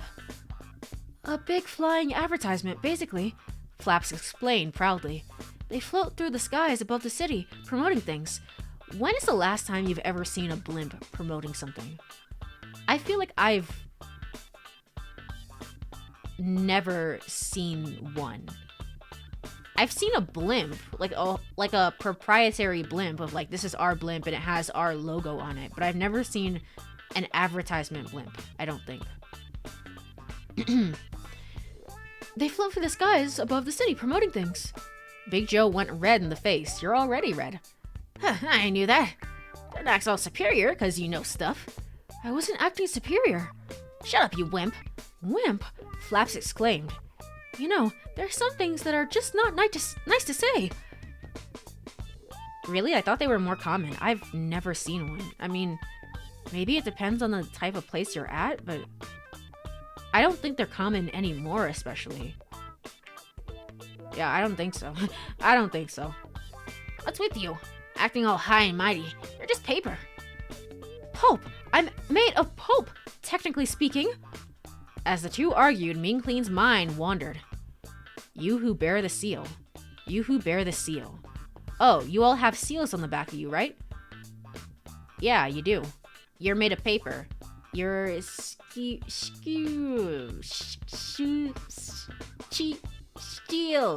I got there eventually. I know how to read. I promise. I can read English. Even. So you all are made out of certain things that this person wants? What in the world did it mean? It felt like he was overlooking something important. A mark, a seal. What did it mean? Ah, huffed Big Joe. Don't try and act like you're anything more than a dumb kid. Hey, you know, Big Joe, it might do you a little good to learn a little more about the world if you want to get by. The two were still at it harder than ever now. Well, I saw more when I was a kid. Yeah, definitely. It's more. I think it depends on the time period.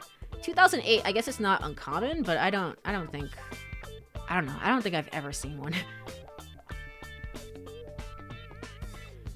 All right then, smarty pants. Big Joe pouted.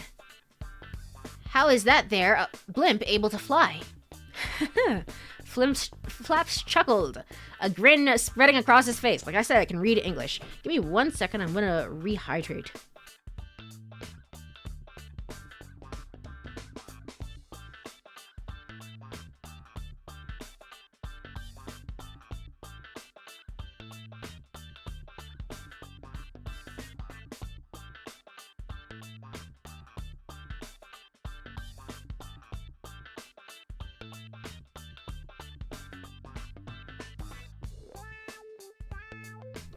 All right.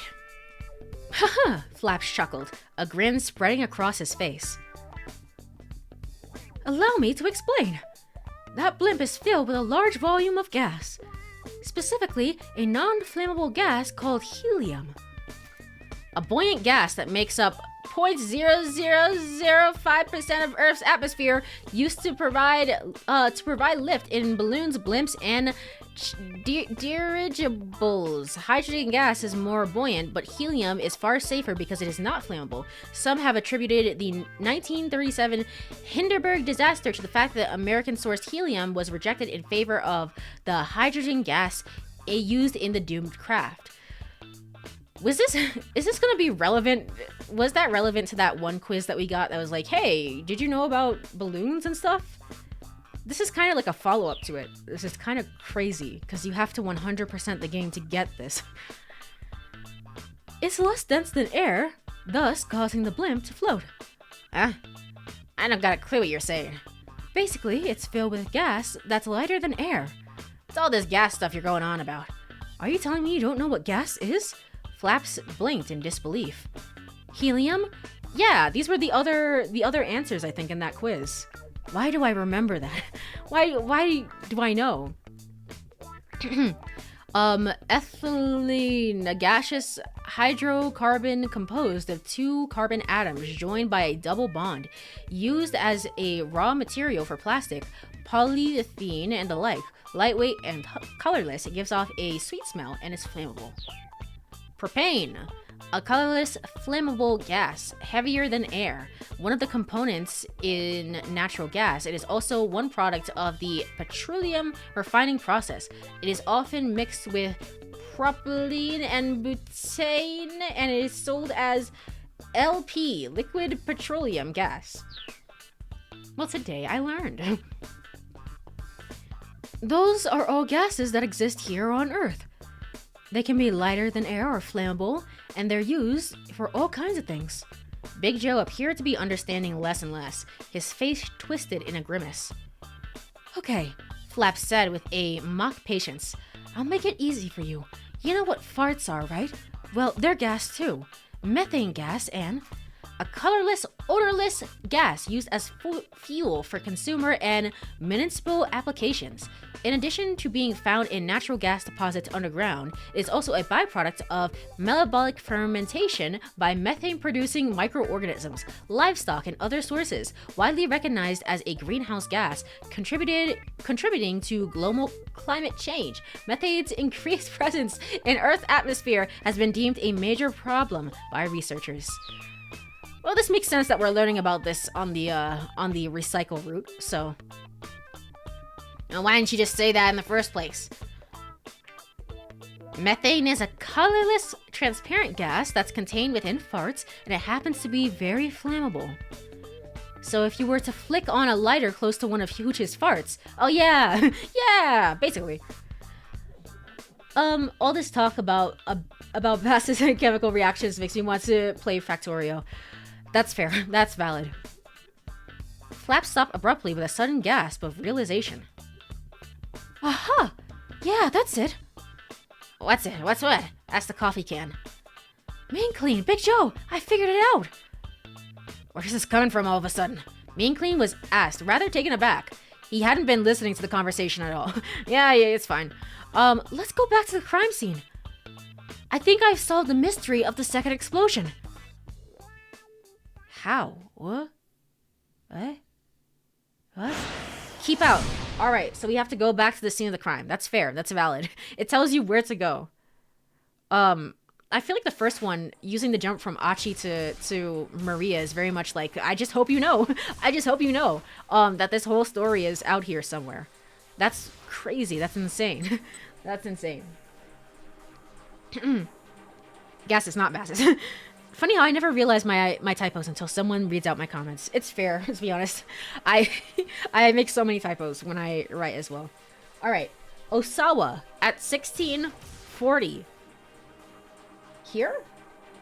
Pretty Honey's response. The new tip is mystery. All right.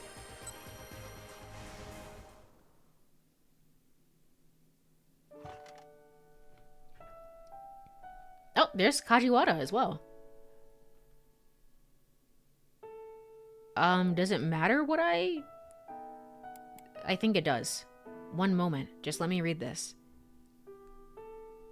Mystery. I got the same result. Do you think it's really too late? Wait a minute. How am I supposed to know you don't leave the house? How am I supposed to know to go to Osawa next? Okay. Whatever you say. Whatever you say.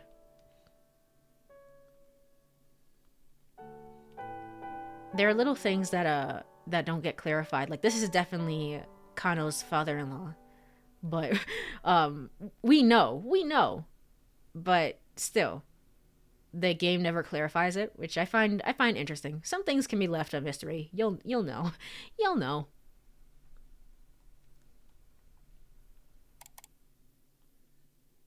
Okay.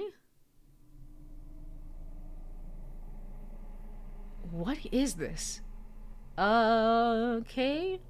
Mystery.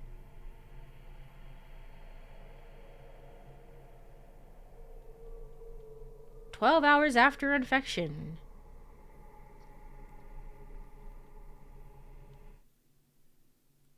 It's nearly 100%. No worries, though. No worries. Okay. Put together at least one piece from our little mystery here. There we go.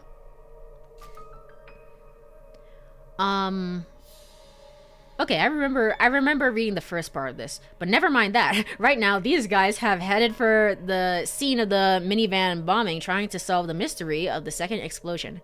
Well, this is, I mean, you would not know from one place to the next, but to be fair, if you're replaying through all the game after 100%ing it, apparently these things will show up and like it'll be fine. So I guess in some ways it's like, yeah, yeah, it's not hard to find it if you're replaying the game. It's just because I'm using a guide right now that it feels like I'm hopping around from one place to the next or something. Anyway, yes, mean clean. Here we go.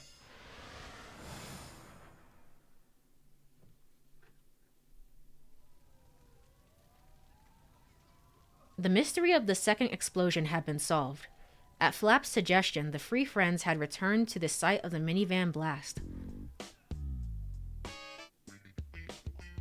Right, of course. Flaps scratched his chin and nodded as he eyed the scene. Look, just explain what's going on here, Mean Clean demanded. And no big words, added Big Joe. Flaps was too obviously enjoying his little detective act. Take a look right here if you would. Flaps pointed to the drainage ditch at the edge of the street. Big Joe peered into it. That reeks. It smelled of rotten tobacco. What you're smelling is hydrogen sulfide, a gaseous compound formed of sulfur and hydrogen. It produces an unpleasant smell that irritates the mucous membranes of the eyes and nose. It is harmful to humans. Breathing too much of it can kill you, and has been designated a specified offensive odor substance under Japanese law. Prolonged inhalation can damage the olfactory senses, with a risk of permanent loss of smell. Ugh. It's produced and released alongside methane by food waste. What about it? This place doesn't usually smell anywhere near this bad, Flaps explained. But for some reason, today it's really foul. Which means, you're still following me, right? The others just stood there, staring at him blankly. Right, anyway, along with a large volume of hydrogen sulfide, there is also a large volume of methane gas rising up from this ditch. So what happened, you see, is that flammable methane from here was ignited by the flames from the minivan explosion, triggering a second explosion. Oh, okay. Okay, I think I understand. I don't know. The others just stood there, staring at him even more blankly. I don't know. Now, you're probably all wondering how it is that I realized all this. Hold on a minute. Mean Clean grumbled. If what you said is true, then that means it was just a coincidence that a piece of windshield glass came flying at me and Achi. Yes, Flap said meekly. That's right. But I tell you, I could sense it. Someone was trying to kill me. If this was just a coincidence, how do you explain that? Yeah, Big Joe chimed in. See, that was bugging me about all this too. You can't just go saying stuff like that, Flaps. No, but I mean... Flap's voice faltered. He didn't have a good answer for Mean Clean's question. For a while, the three of them stood in thought. Then Mean Clean broke the silence. This may sound ridiculous, but here's what I think. He began. We've got Flap's deduction and those murderous vibes I felt. We need to think of a way to make those two fit together, somehow. If the methane gas was capable of thought.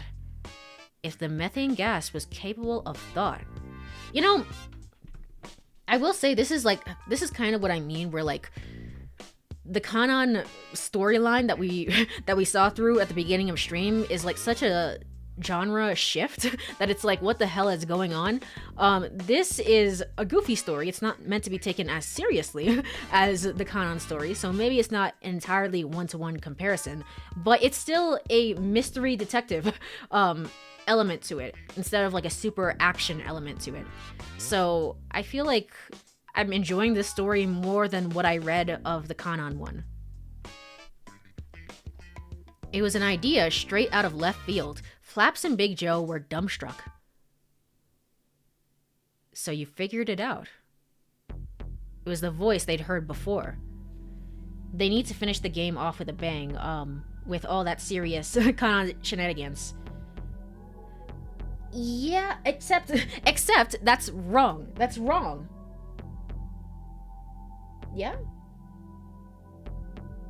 Yeah, except that's wrong. You have to complete the Canaan ending in order to get the Mean Clean ending. I think you have to. Unless this guy is wrong. Again, that's entirely possible. But it's saying here that you have to complete everything else in order to end the game off with a bang. So, yeah, so you do Canaan first and then end with Mean Clean. Oh, I see what you mean. Not the one with literal guns, but instead this. This is peak. This is the highlight. Great. Amazing. It has more of the same spirit. Yeah, exactly. Less more silly, goofy, less hyper edgelord. Exactly. Yeah, basically. It was a voice they'd heard before. This time it sounded very close by indeed. And yet they could see nobody else. I was the one who controlled the blast to send that glass shard hurtling toward you. But here you are, still alive. Where are you? Mean Clean shouted. You who circle back around, who bear the seal, you will become trash. The voice repeated its eerie mantra. Mean Clean, get over here! Flap shouted, pointing at the drainage ditch. What the frick is that?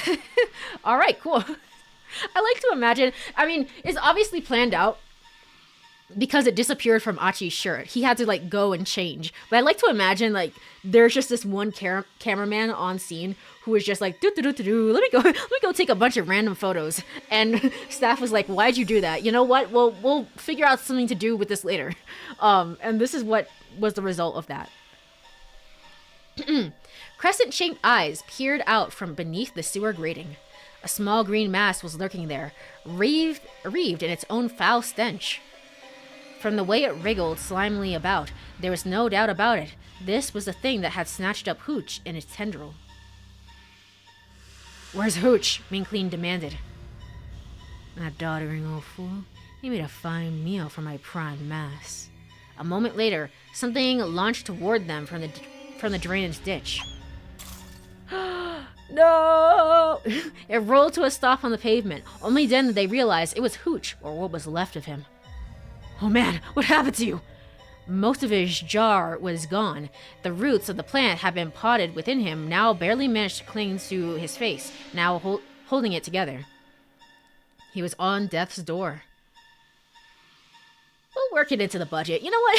It's fine. Everything can be used somehow. It's okay. Recycled. There we go. It all makes sense now. Mean Clean stared daggers at the green thing.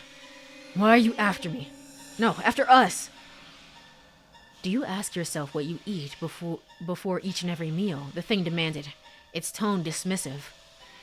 Eating what one wishes to eat is only natural.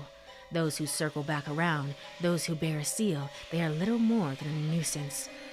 As far as our plan is concerned. Plan? To cover this world in garbage. To consume more and more, producing ever more waste. We will forge a world where the words reduce, reuse, and recycle are heard no more. Even you so-called reusables will be discarded. You will become trash in the truest sense. You will become one with us. Be thankful. The green thing snickered and flashed a set of jagged teeth even. Resist all your life. You are doomed to fail. As long as rotten food waste exists, we will proliferate and grow. Oh, there it is. Amazing animation here. The green thing slowly began to emerge from the sewer drain. My prime mass is steadily expanding, devouring the trash strewn about the city. Eventually, we shall engulf all of Shibuya, enveloping it in decay and death. Big Joe and Flaps drew in closer to Mean Clean. He spread his arms wide to shield them. Colorless blood dribbled from his hastily bandaged injury. The rotten thing laughed. You think you can fight me in your condition? You can barely stand. The thing was right. Once he had lost all of his water, Mean Clean would die. If he tried to fight this monstrosity now, he would never survive. You three will make a tasty snack. Time to die. And with that, the green thing rushed toward Mean Clean and his friends.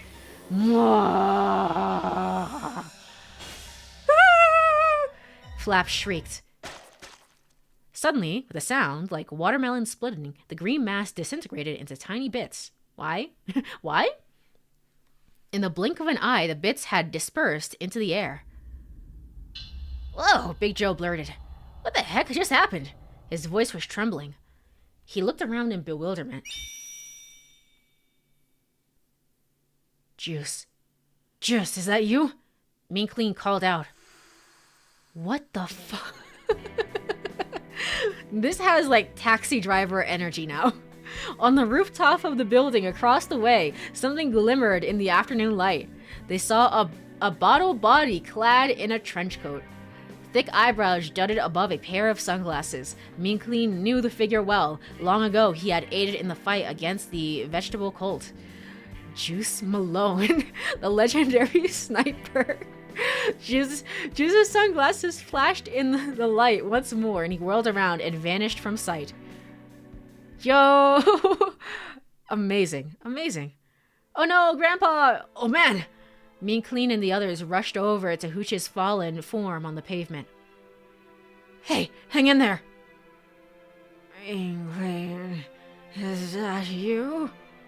Hooch's voice was dry and raspy. I'm done for. Don't say that. It's alright. I know my body better than anyone. They gazed at him solemnly. It was remarkable that he had lived this long, given his grievous injuries. Mean Clean, there's something I need to tell you. Hooch struggled to get the words out. Mean Clean nodded. I've been wondering what you were going to say earlier. Hooch nodded weakly.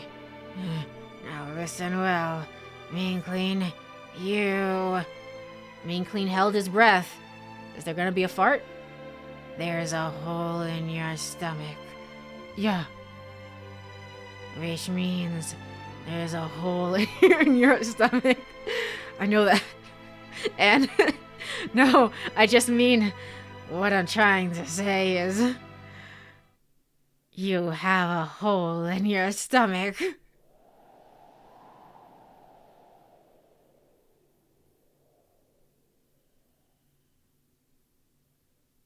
A long silence fell. Hooch quietly breathed his last. Wise word. He's dying, and you're talking about farts. Look, I thought that was what's gonna happen. To be fair, what ended up happening was way funnier. So, good for the game. In the aftermath of Hooch's passing, Mean Clean and the others decided that they had to take action. If the prime mass of the green monstrosity was growing and eating trash around the city, they'd just have to gather up as much trash as possible. That should halt the thing's growth, reducing the threat it posed to everyone. It would need to be a safe place to dispose of trash once they collected it, but they didn't have time to think that far ahead right now. At the moment, they just needed to pick up as much trash as they could. Yoyogi, Harajuku, Ebisu, Daikanyama, Shoto. Then, in the midst of their trash-collecting expedition, Big Joe suddenly halted in his tracks. Dude, this place is a cafe, right? He cried out in excitement, staring at a nearby building. There's something I've always wanted to do at a cafe. What do you want about now? Flaps let out a weary sigh. I don't think this is really the time. Oh, shut up, you. I was talking to my dude here. Big Joe turned to Mean Clean, his eyes pleading. Come on, dude, please. Just 3 minutes, that's all I need. Mean Clean shrugged. Knock yourself out. Is Minorikawa gonna be in here? And we have to jump to Minorikawa next, or... are we just gonna see Minorikawa here? Once inside the cafe, Big Joe took a deep breath. He couldn't quite hide his nerves. Like, they're just so big. Like, they're 1/3 the size of this doorway. So, like, if anyone had actually seen them, everyone would be freaking out and being like, what the fuck is that? But no, they were there the whole time. He looked over at the waitress busily bustling about. "Excuse me! One coffee, please!" Big Joe grinned at the others. "Man, I've always wanted to try coffee that wasn't from a can." Ba-da-ba-ba-da-ba. The three waited patiently, but nobody brought Joe's coffee. "They sure are taking their sweet time," Mean Clean grumbled. Yeah, this has been taking far too long," Flap said. "Maybe she didn't hear your order." He peered at the waitress dubiously. "Guess you don't have much of a choice," said Mean Clean. "You'll have to make do with that, Big Joe." "Huh?" Mean Clean pointed to a pair of coffee cups that have been set out on a nearby table. It's just like, this is insanity. A middle-aged man in glasses sat there. He was scowling, probably in a nasty mood. Is that Kano-in-law's father? The other seat was empty. It looked like whoever had been sitting there had stepped away for now. The man was engrossed in his laptop. Oh no, it's just Minorikawa. So, wait, Minorikawa wears glasses? Maybe, I don't know. So Big Joe seized the opportunity, hopping up on the table and bringing one of the cups to his lips. Unless people are just used to them. Mean Clean is the hero of Shibuya after all. Assumingly not. These like trash things exist on a different plane of reality that no one can hear them on. Wouldn't that be like cannibalism? Get it? Cause well. Thank you for the pun. I guess, yeah, maybe. A bitter, dry taste filled his mouth. The flavor was nothing at all like that of canned coffee. He drained the cup in a single gulp and scampered back down from the table. "How was it?" Mean Clean asked. Big Joe had a distant look in his eyes. "So that's what real coffee tastes like," he said. "Oh no, it is, Shizuo. Okay, good." Just then, a woman returned to the empty seat, staring in consternation at her cup. "Dad, did you drink my coffee?" Of course not." "Well then why is my cup empty?" "What?" The middle-aged man looked stunned. Honestly, first you used my cell phone without asking. Now you're drinking my coffee. What are you trying to pull, Dad?" "Hey, hold on. Yes, I used your phone, but I did not drink your coffee." As the two launched into an argument, Mean Clean and friends hurried out of the cafe. Amazing. Amazing. Animation. As the trio split up in order to gather litter from all across Shibuya. Garbage was lying all over the place. There hadn't been much need to search. Half-eaten slices of bread, half-drunken bottles of juice, banana peels, apple cores, cup noodles, hamburgers, ice cream, gum, candy wrappers, fried chicken, fish bones. Everywhere they looked, there had been enough to fill a trash bag in the blink of an eye. There seemed to be no end to it. Increasingly disheartened, Mean Clean, Big Joe, and Flaps continued their desperate mission. Mean Clean was suddenly losing water, but he couldn't let himself worry about that now. They had to stop the evil thing.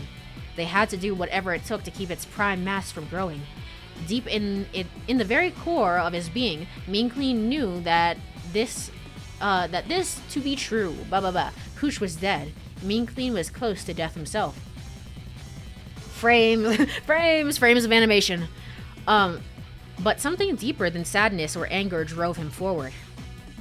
Back when he'd battled the vegetable cult, Mean Clean had what you could have called a sense of justice. But once fighting was finished, the state of Shibuya had left him feeling empty. After that, there had been nothing but a dark hole in Mean Clean's heart. Now, he finally felt like he might be able to fill that hole. No, he had to fill it. He didn't want to ever feel that emptiness again. Center Guy. Spanish Hill. Fire Street. The Moyai statue. Hachiko. Meiji-dori. Plenty of cigarette butts and spat-out wads of gum lined the shoulders of the road. This is just plain filthy. Mean Clean and the others continued their trash collection. Keep out. All right. And next up is Achi.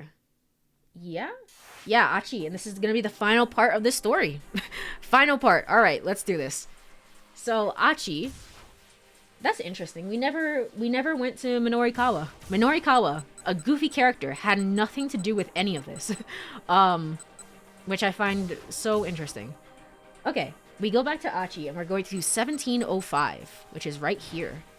To Endo Electronics.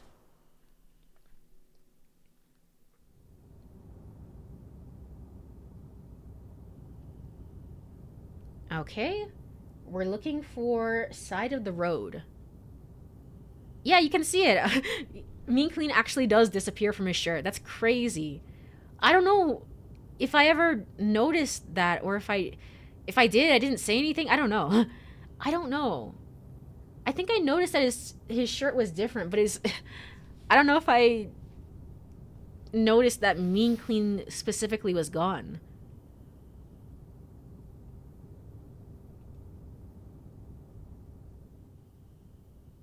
Oh, there's Jack Stanley.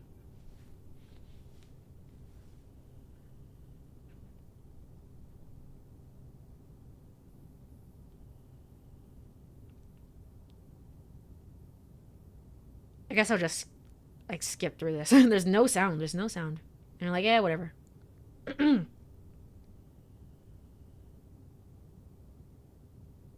All right. Actually thought back to what Khan had said earlier about your shirt. Why is it different suddenly? I don't understand. What's going on? If you achieve your goals, it means the outline becomes blurred. Makes it harder for anyone outside looking in to grasp what the actual plan is. See, this is how you get someone to replay a game. This is an insane amount of detail, so you know what? Yeah, I kind of agree, to be honest.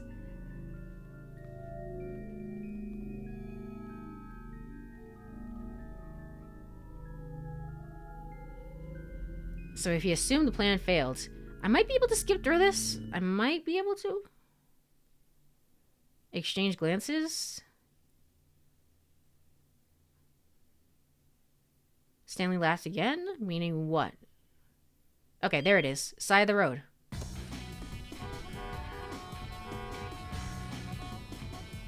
Oh, I see. It's the same photo. That's how you know how to jump here. Okay. The side of the road. Tossing cigarette butts and empty cans onto the street can potentially hurt people, and it can definitely make a mess. Please, don't litter. It'll just make Mean Clean angry. Alright, final parts.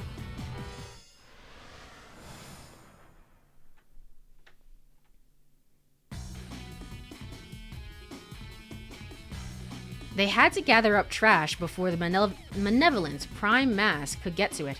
Mean Clean made his way down the section of Meijidori that ran along the Shibuya River, picking up garbage as he went. Plenty of cigarette butts and spat-out wads of gum lined the shoulder of the road. First things first, I'm gonna punch him right in the face.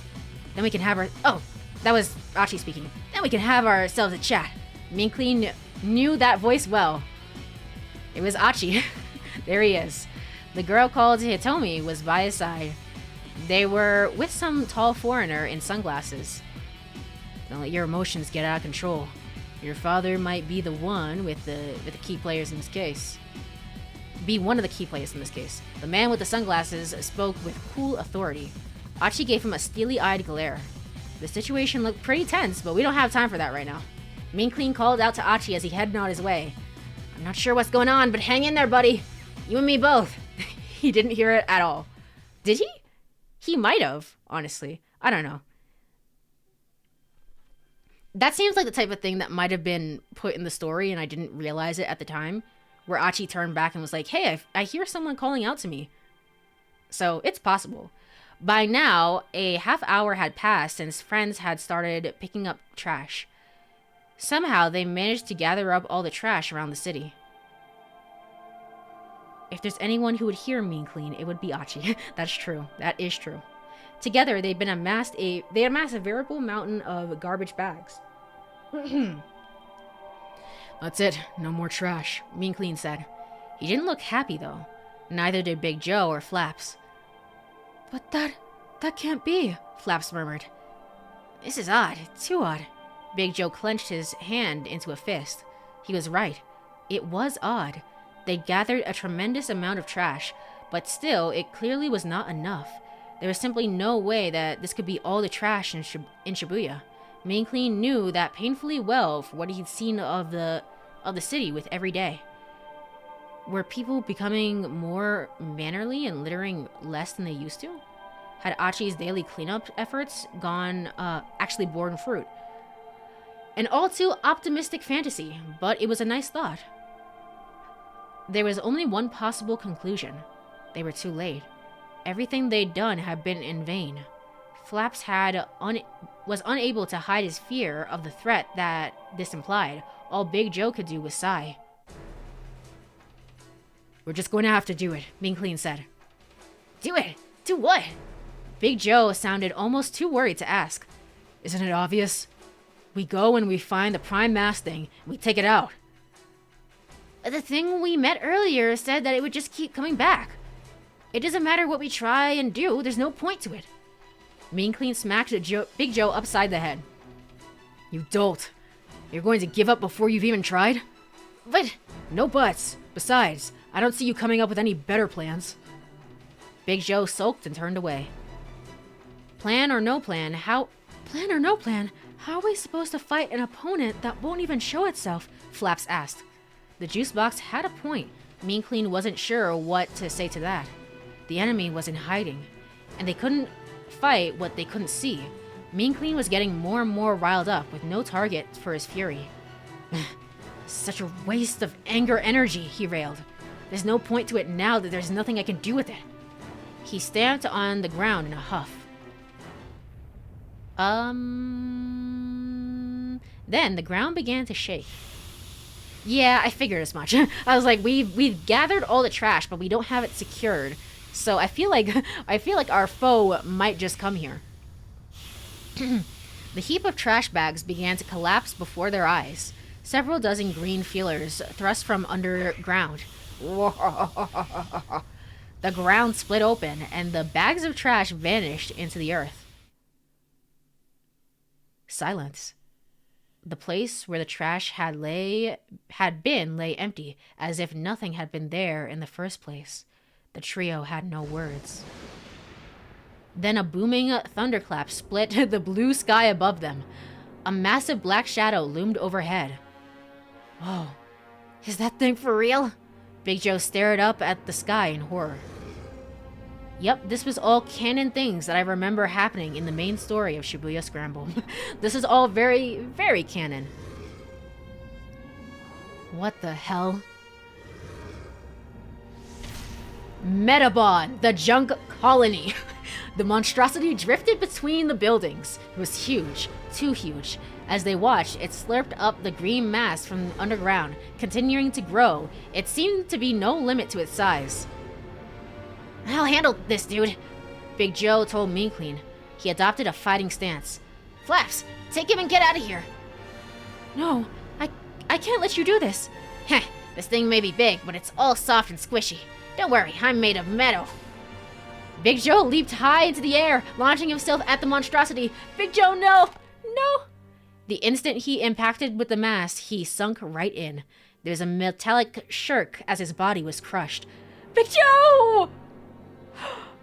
Mean Clean, they're flying in the air, okay? Mean Clean and Flaps soared up into the air, weaving to avoid the monstrosity's extended tendrils. Now that they were on eye level with the thing, it seemed even bigger than before. This was not an opportunity that they could fight by recklessly rushing in headlong. Mean Clean sighed, screamed in agony. There was almost no water left inside him. He had barely any strength in his arms, and his mind was foggy. At this rate, there was nothing he could do to stop himself from being devoured like Big Joe and Hooch. "Oh, okay, you just have a lighter."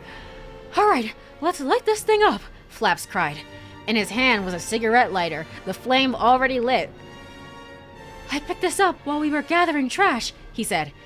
"If this monster's made of food scraps and methane gas, we get it near a flame near it and it should explode." Flaps was already charging toward the beast, the lighter held out in front of him. "Die, you son of a bitch!" Whoa. This is supposed to be kid-friendly. Wow, it's so serious, though. "Flaps, don't do it!" Mean Clean hurried to stop him. "Don't get any closer to that thing!" Flaps hesitated in midair, looking back at Mean Clean with a frown. "But this is the only way!" That Big Joe was from the soul. No, he was my favorite character. Either way, that's a massive lighter, or they're just smaller than they look. Don't worry.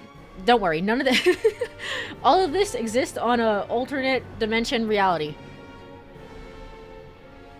"This thing already took Hooch and Big Joe, and look at the condition you're in." What else can we possibly do? But this is exactly what it wants. Flap's eyes went wide. Huh? I finally understand what it meant. Eventually, we shall engulf the entire city, enveloping it in death and decay. Remember that? Mean Clean looked down at the city below, at the houses and office buildings, at the passerby vehicles coming and going, who have no idea that any of this is going on. It wants to slurp up tons of trash, inflate itself to a giant size, then cause a massive explosion. Once that happens, the city will be a disaster. That's what it means by enveloping everything in death and decay. So are we saying that technically speaking, Canaan didn't actually plant a bomb inside? Well, no, she did. Not Canaan, I should say Alphard. Alphard did not do that. Are we saying that this bomb could have gone off because of this story or something? I don't know. I don't know. That's what it meant by enveloping everything in decay and death. No! Trust me, put out that light. We can't risk blowing the city up. Flaps paused in thought for a few moments, then took his finger off the button on the lighter. With a sudden whoosh, one of the creature's long tendrils darted out and snatched him up. Mean Clean! The juice box struggled to croak out the words. A moment later, he was absorbed into the slimy green tentacle. Mean Clean clenched his teeth and rushed toward the monster. Rage filled him. His body moved on its own accord. He unleashed a flurry of punches and kicks, but the creature easily batted them aside. He felt that if he tried to grab hold of a tendril, he'd immediately be engulfed within its squishy mass. The thing seemed to be toying with him as a cat toy with a mouse. Wait. Go back? As a cat toys. The thing seemed to be as a cat toys with a mouse. I was like, cat toys for a mouse? What? What? No, as a cat toys with a mouse. Oh, I love English. It's just so fun when I understand the intent of what people are trying to say. Mean Clean retreated a short distance and squared off with the monstrosity once more. It was a hopeless fight. No matter how many times he attacked the thing, his strikes had no effect. The thing was going to kill him. It was only a matter of time. Wasn't there anything he could do? As he teetered on the brink of consciousness, Mean Clean's mind raced. The creature slowly stretched its tendrils toward him, heralding its end.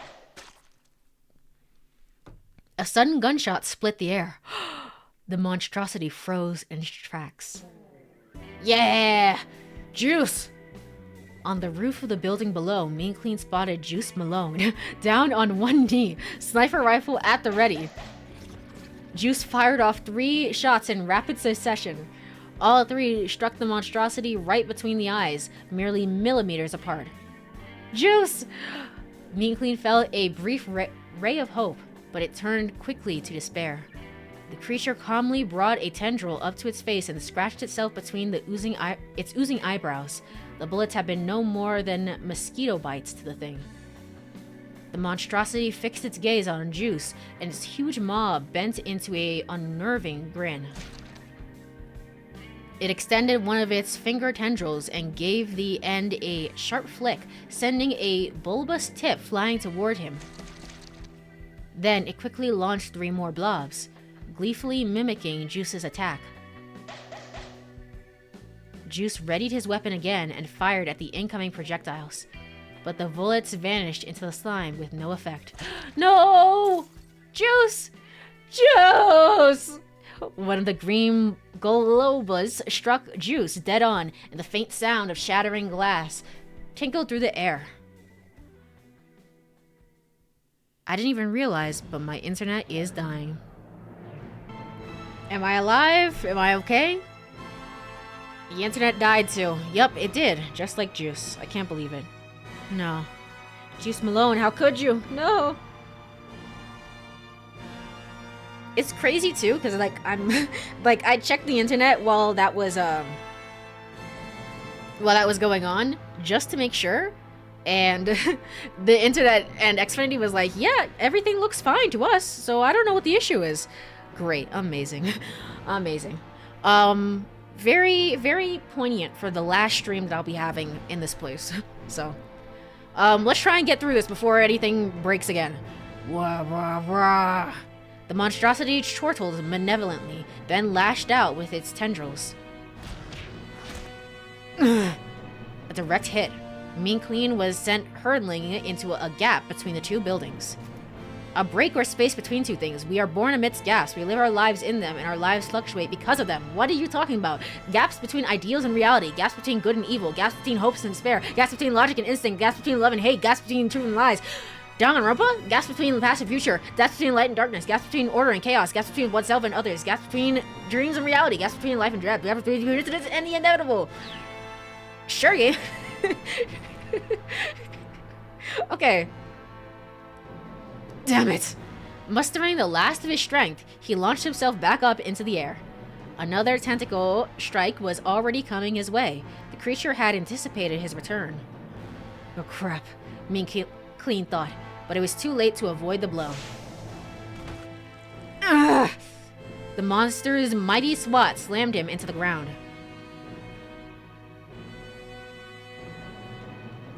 The seams, Cece. You have to keep watching the seams. The seams. Oh gosh, no. The bandage on his belly came loose, and the remaining water inside him began to dribble out. Soon he would lose the last of it. No.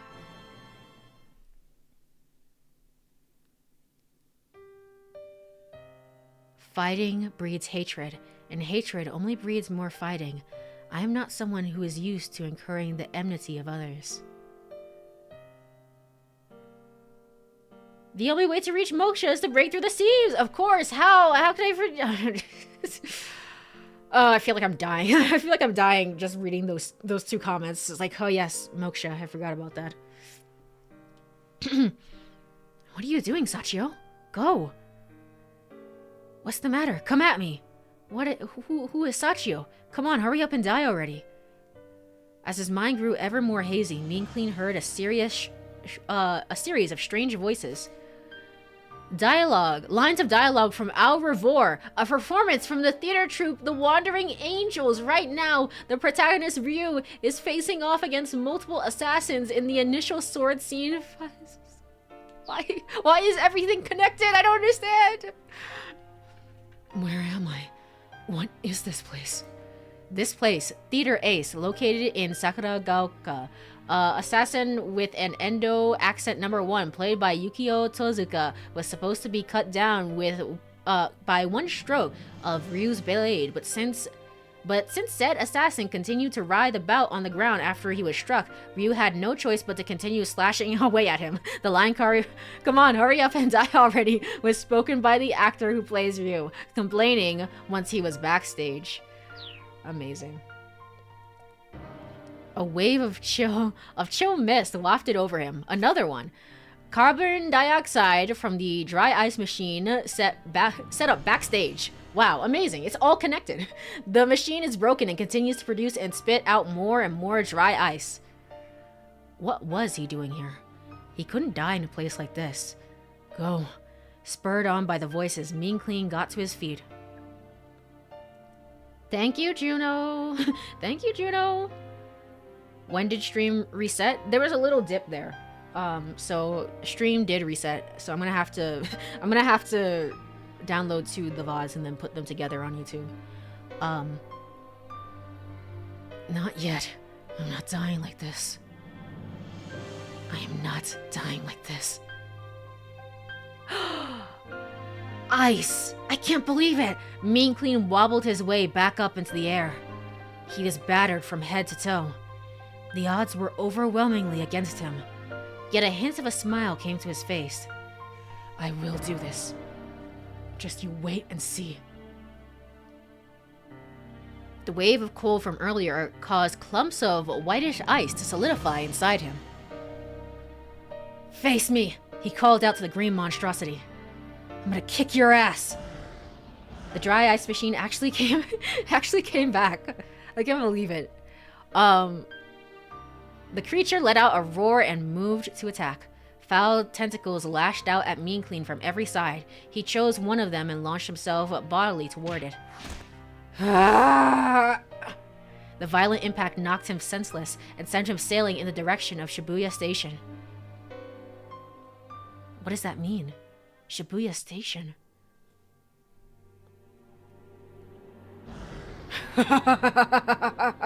The monstrosity hovered above the city, basking in the light of victory. Now no one was left to stop it from turning Shibuya into a wasteland. It spotted some power lines and reached out a feeler toward them. It was ready to blow itself up. Shorting out the lines would send a shower of sparks. It would only take one of those sparks for the creature to turn Shibuya into a blasted ruin. Slowly, the monstrosity extended its tendril. Its fingertips had mere centimeters further to go. Then the dirty waters of the Shibuya River were split in two, and something came rocketing up from within. This ain't over. It was Mean Clean. River water filled him to the brim, and he surged with vitality. He pointed sharply at the monstrosity. You didn't realize what I was doing, did you? I wanted you to knock me into the river. The creature glared back at him balefully. It pulled back the tendril that was reaching for the power lines and swung it like a whip at Mean Clean. Juice! Mean Clean shouted as he nimbly dodged the attack. Juice! If you're still alive, answer me! Almost at once, a gunshot rang out. There he is. He's still alive. Juice was down there on the rooftop below. Green ooze had consumed part of him, but he'd somehow managed to cling to life. Shoot! Mean Clean shouted. Shoot me! Juice raised an uncomprehending eyebrow. Do it! Shoot me! It's the only way! Juice hesitated for a moment, then lined up Mean Clean in the crosshairs. The bullet punctured Mean Clean's body. More! Shoot me more! He strained and stiffened in order to keep the bullet locked in place inside him. Shoot! Shoot me, Juice! He winced with pain as several more bullets struck him in the belly and back. It took all of his might to keep them from blasting right through him. Alright, preparations complete. Mean Clean lunged for the monstrosity. The monstrosity bellowed, its toothy maw yawning wide. Mean Clean sailed right into the thing's open mouth and was swallowed whole.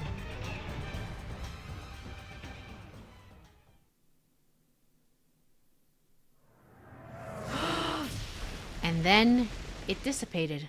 A moment later, the monstrosity ruptured open with a stupendous sound. Its scattered remains dissolved into mist and vanished into the air. There hadn't been an explosion. Its insides had simply swollen and expanded until they couldn't be contained.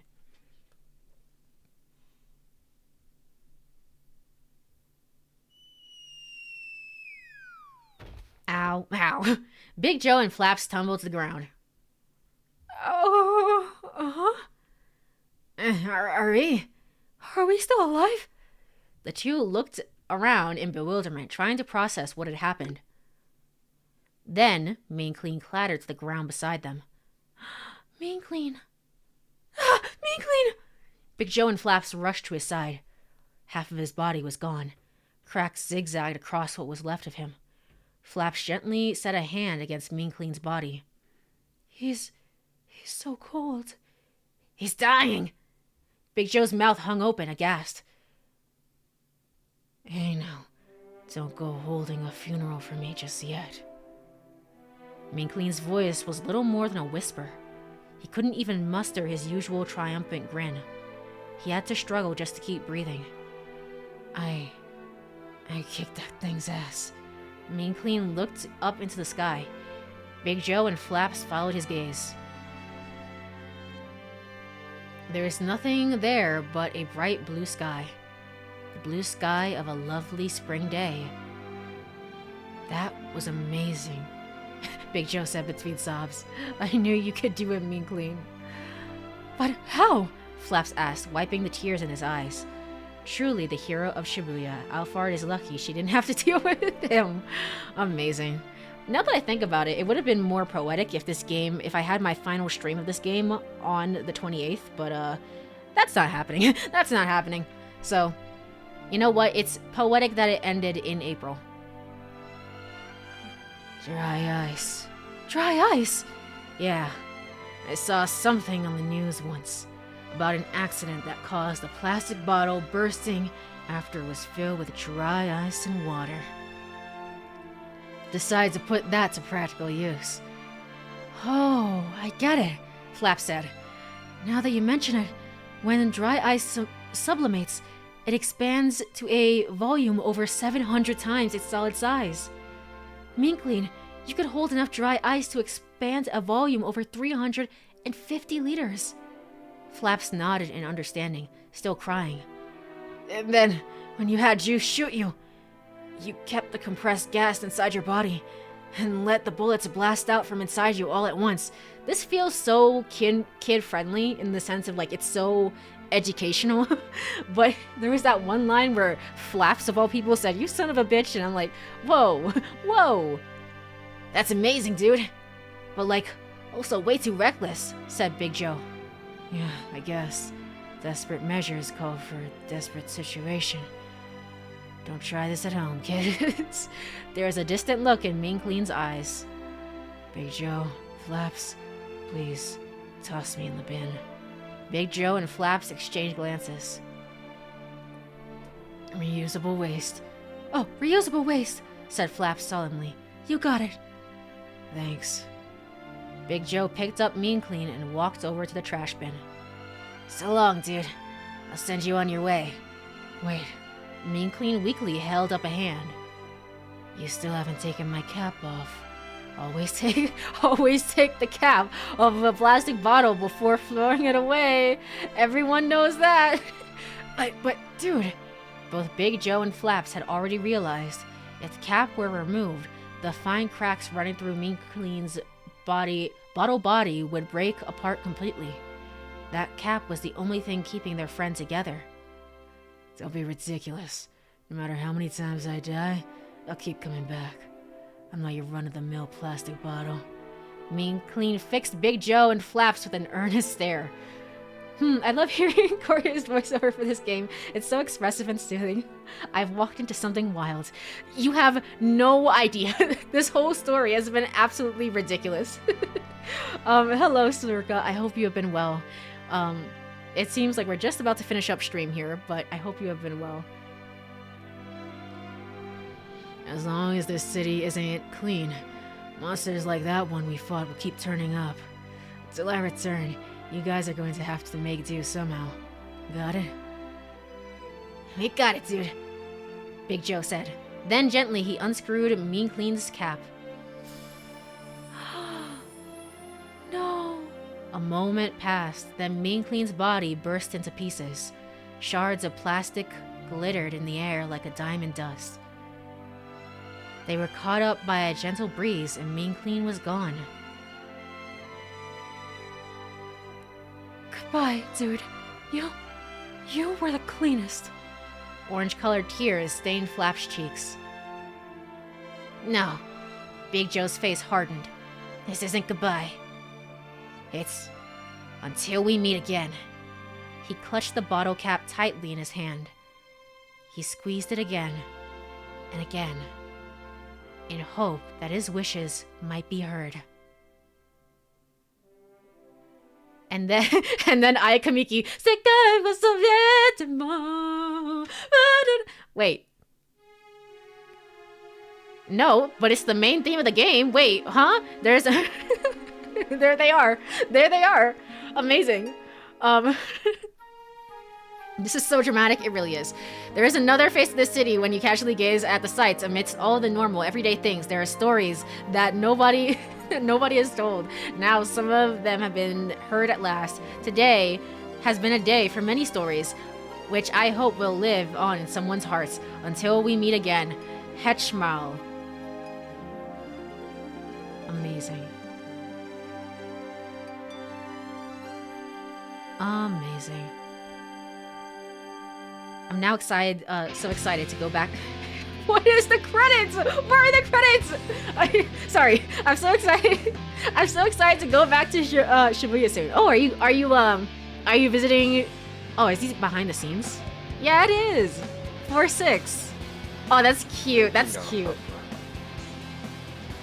Are you going to Japan soon?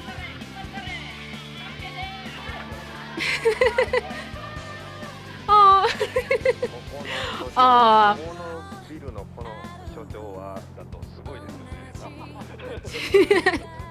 Aw, that's cute actually. I really like that.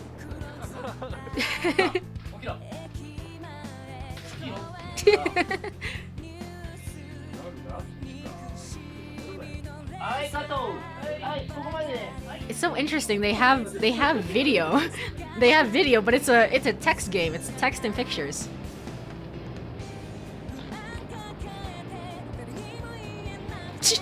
What? Why did he do that?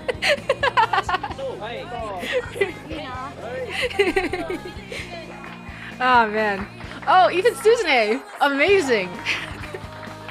Great job! Great job, everyone!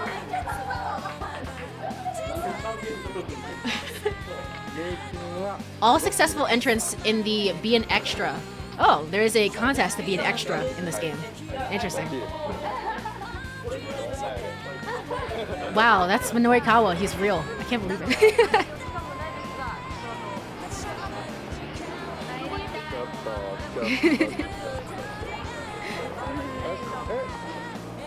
Kato, he's real too.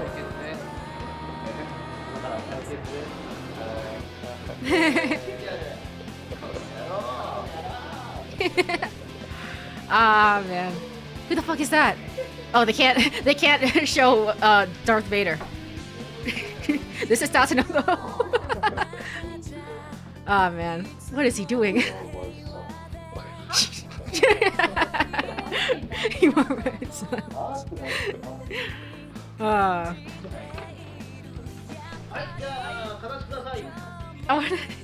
I love how Tatsuno is always hunchback. True. True, indeed. Intrigue. Oh, they are! Wait! Are they real siblings, or is it... Hey, it's Jack Stanley! Hey! Are they... Is it an actual twin, or is it one person? I don't know. Hi, Shiaki.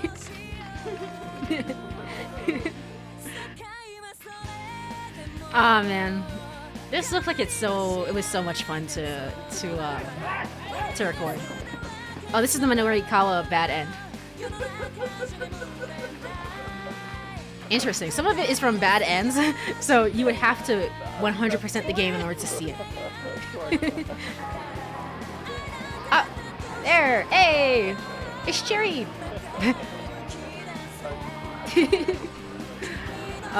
Does he have a British accent? It sounded like he had an accent, Jack Stanley, yeah. It sounded like he did.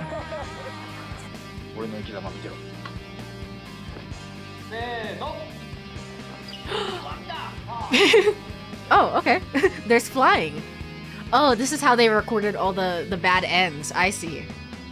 Ah.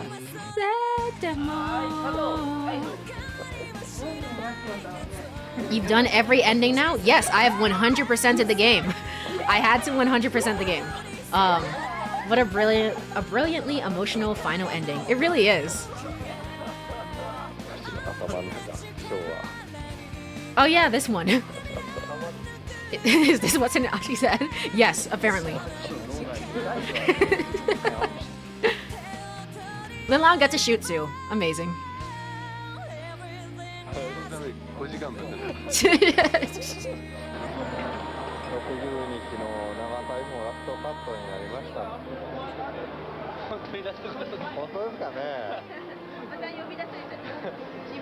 You can see like all the dates as well as it like goes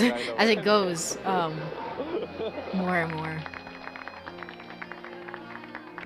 Now this is really the end.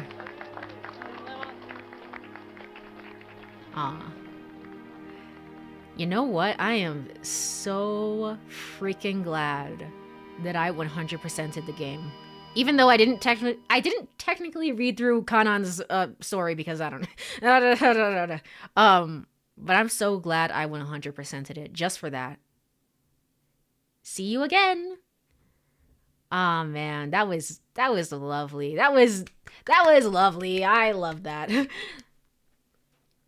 Have you done the conspiracy thing? Black Blue, what are you talking? What are you talking about now? Let me go to bed. Let me go to bed, man. What conspiracy thing?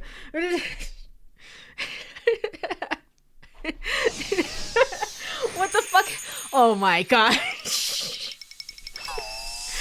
Golden bookmark. Amazing. Oh, I can't wait. The 3 R's. Finish the mean clean scenario. Mean clean door added to bonus content. What the hell? Why does it never end? I don't understand. New bonus content. There's one last obscure thing. Is it this thing? Mean clean door? This is not goodbye. It's see you next time. It's all super poetic. Amazing. I wanted to check through and see whose stories. Oh, we got a story for this guy. Yeah, that was fine, I guess. We also got a story for this lady. Yeah, that one was nice too. I like that one. Okay. Mean clean door. What in the fresh fuck? Oh my god. Shibuya. Let me end the game, please. Spike Chunsoft, please. I'm begging you. Let me end the game. Start how to play. Walk past doors in the direction of the doorknob to open them, then try to lead the trash monsters inside before locking them. How many monsters can you seal away in 5 minutes? Wait, there's that too, but this isn't what I was talking about. Then what is this? Direction, jump with X. Diagonal. Perform a diagonal jump. Stage 1.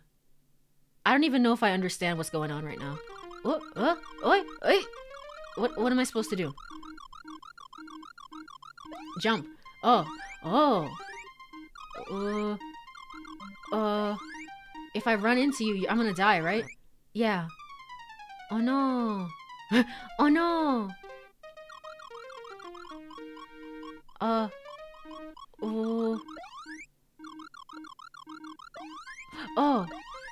It's open. It's open. Wait. No. Oh. Hey. Let me down.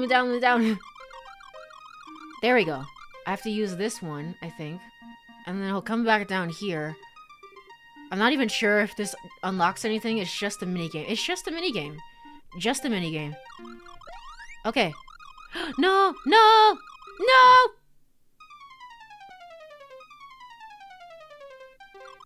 Well, I think I'm done.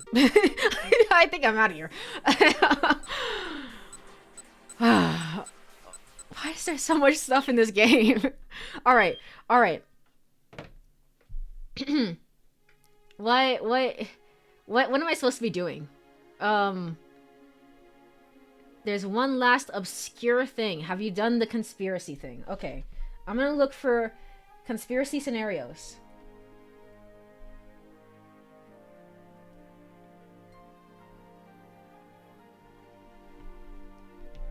I see something here. Alright, load game.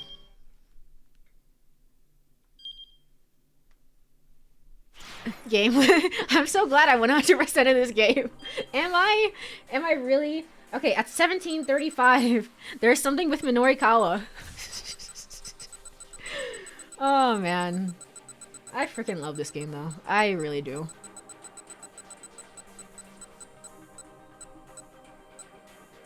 Um 1735. A common name. If you select answer B. Okay.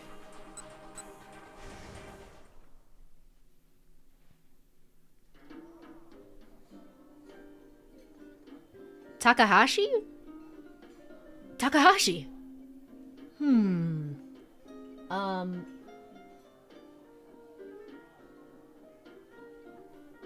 Select answer B. Hold on. Just in case, let me do something real quick. Let me go back. Because it says select answer B and then wait for a while without pressing anything. I just want to make sure. Takahashi. Here? And now we just wait. After a while, you'll hear a voice. Okay. Okay. Why is this in the game? Why did they... Why? I don't understand.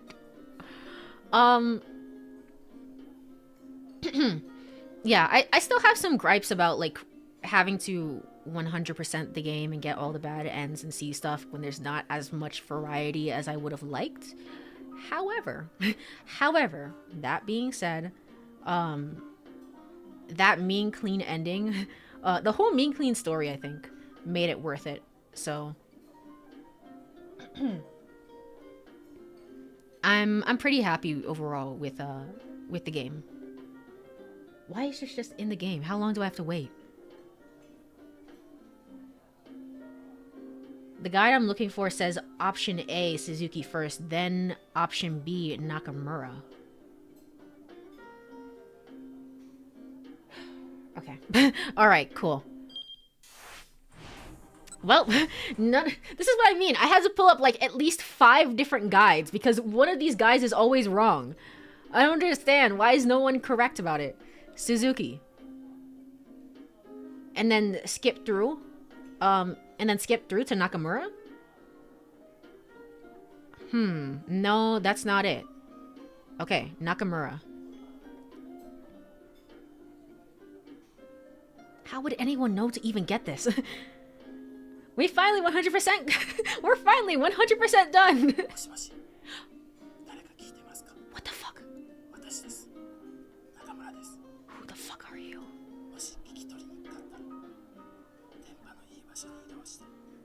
Okay. Okay. Yeah, I hear you. Try turning. I did. I don't think I'm supposed to be doing this. Are we sure? Rotate the right analog stick continuously. Okay, this one.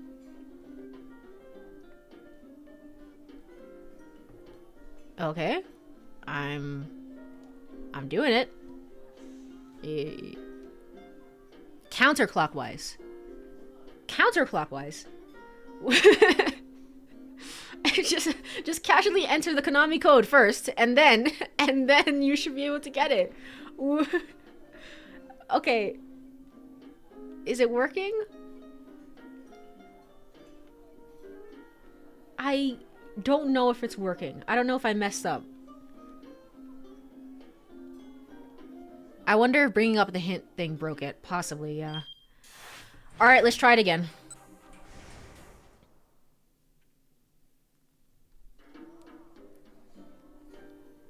Okay, Suzuki, and then... Nakamura. Alright, we're gonna wait for Nakamura, and then we're gonna turn it counterclockwise.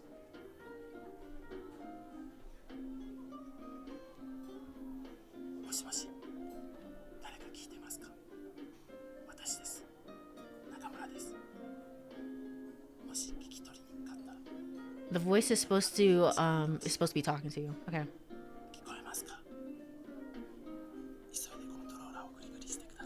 Alright. That's what I'm doing.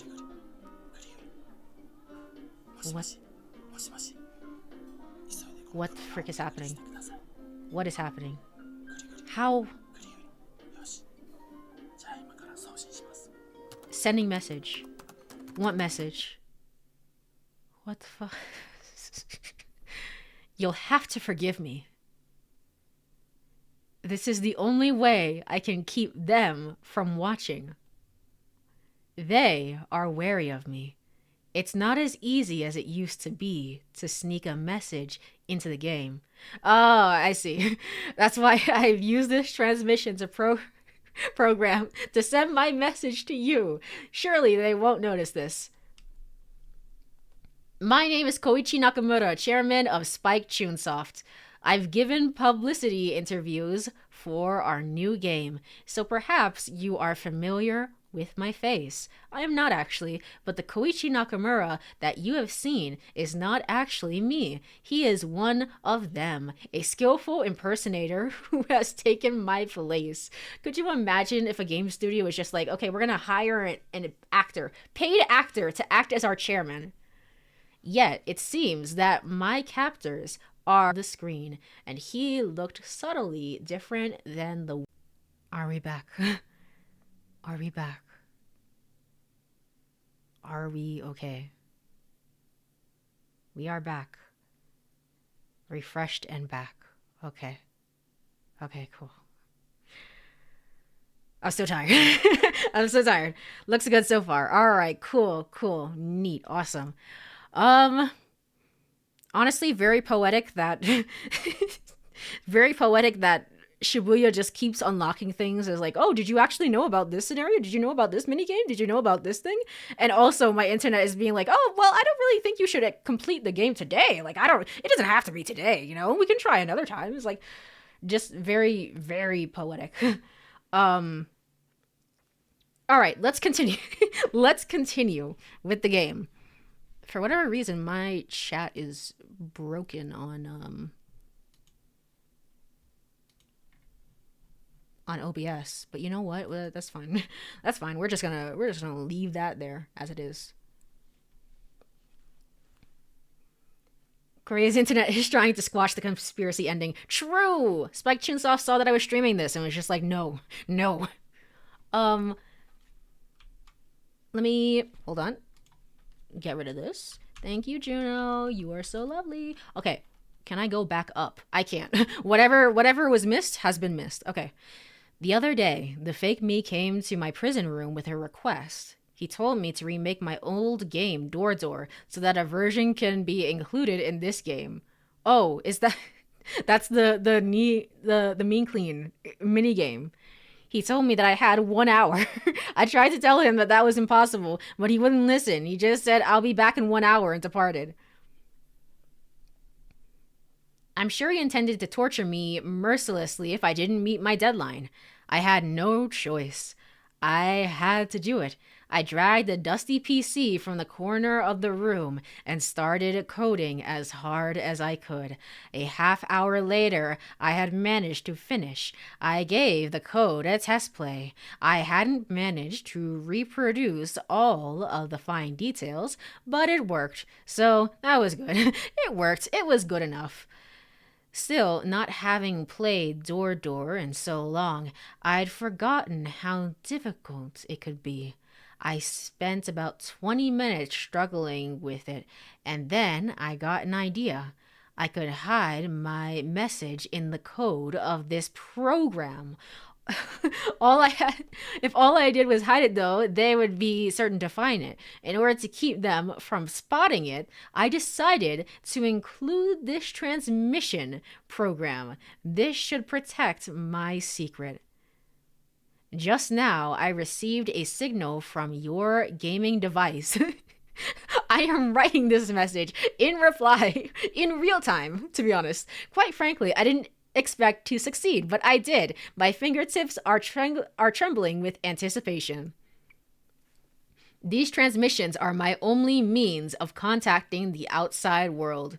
I'm begging you, please, if you can, keep this game close at hand at all times. Never finish the game, and every so often boot it up and check to make sure my messages are still live. A day will come when I am able to reveal their plan, but until that day comes, it's been over 10 years, my guy. Until that day comes, please don't let this game out of your possession. You have my deepest thanks for playing. Koichi Nakamura. Cry for help. Finish the conspiracy scenario.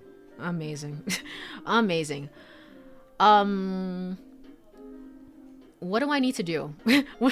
How do I proceed from this? I have to get the correct answers now. This is the reason the game never ends. It's to save this guy. This one dude. Are there more Easter eggs? There is. There's something here that's called the true conspiracy ending. Okay. But first, I need to figure out what was my guess last time. Offered a guess of his own, Tanaka. Nah, I don't know. It's probably something else.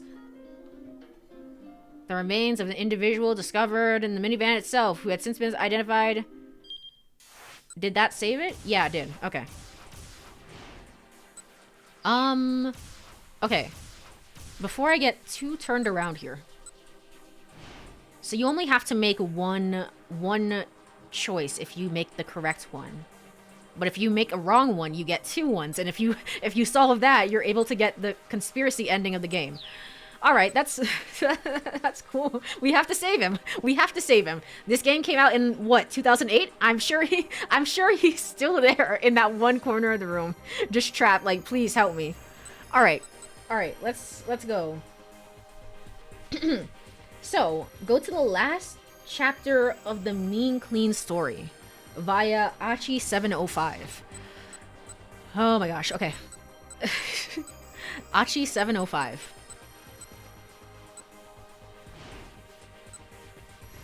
Jump to pulling over, I guess.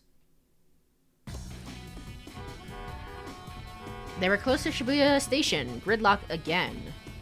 Alright. Oh, shit, I just missed it. I just missed it. Why did I do that?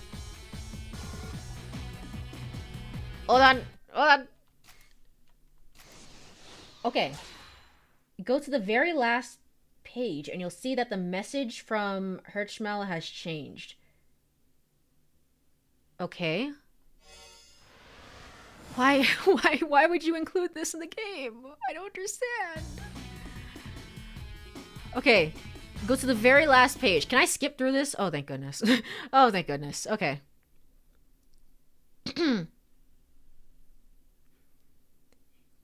Juice, okay? Juice, no! This ain't over yet. Nope, nope, nope. Okay. Where am I supposed to go? Here? Where's the last place I can go? Here. Okay. This game is the gift that keeps on giving and giving and giving. It will just never end. You're not allowed to finish this game. Oh man. It has been a it's been an interesting past 4 months of playing this game. I will say that. I'm very glad that I decided to stream this. Okay, Mean Clean's voice was murdered as we're gonna watch Mean Clean die again. For the laughs, for the lulz. There is nothing but a bright blue sky. Yep, nothing in here, nothing at all.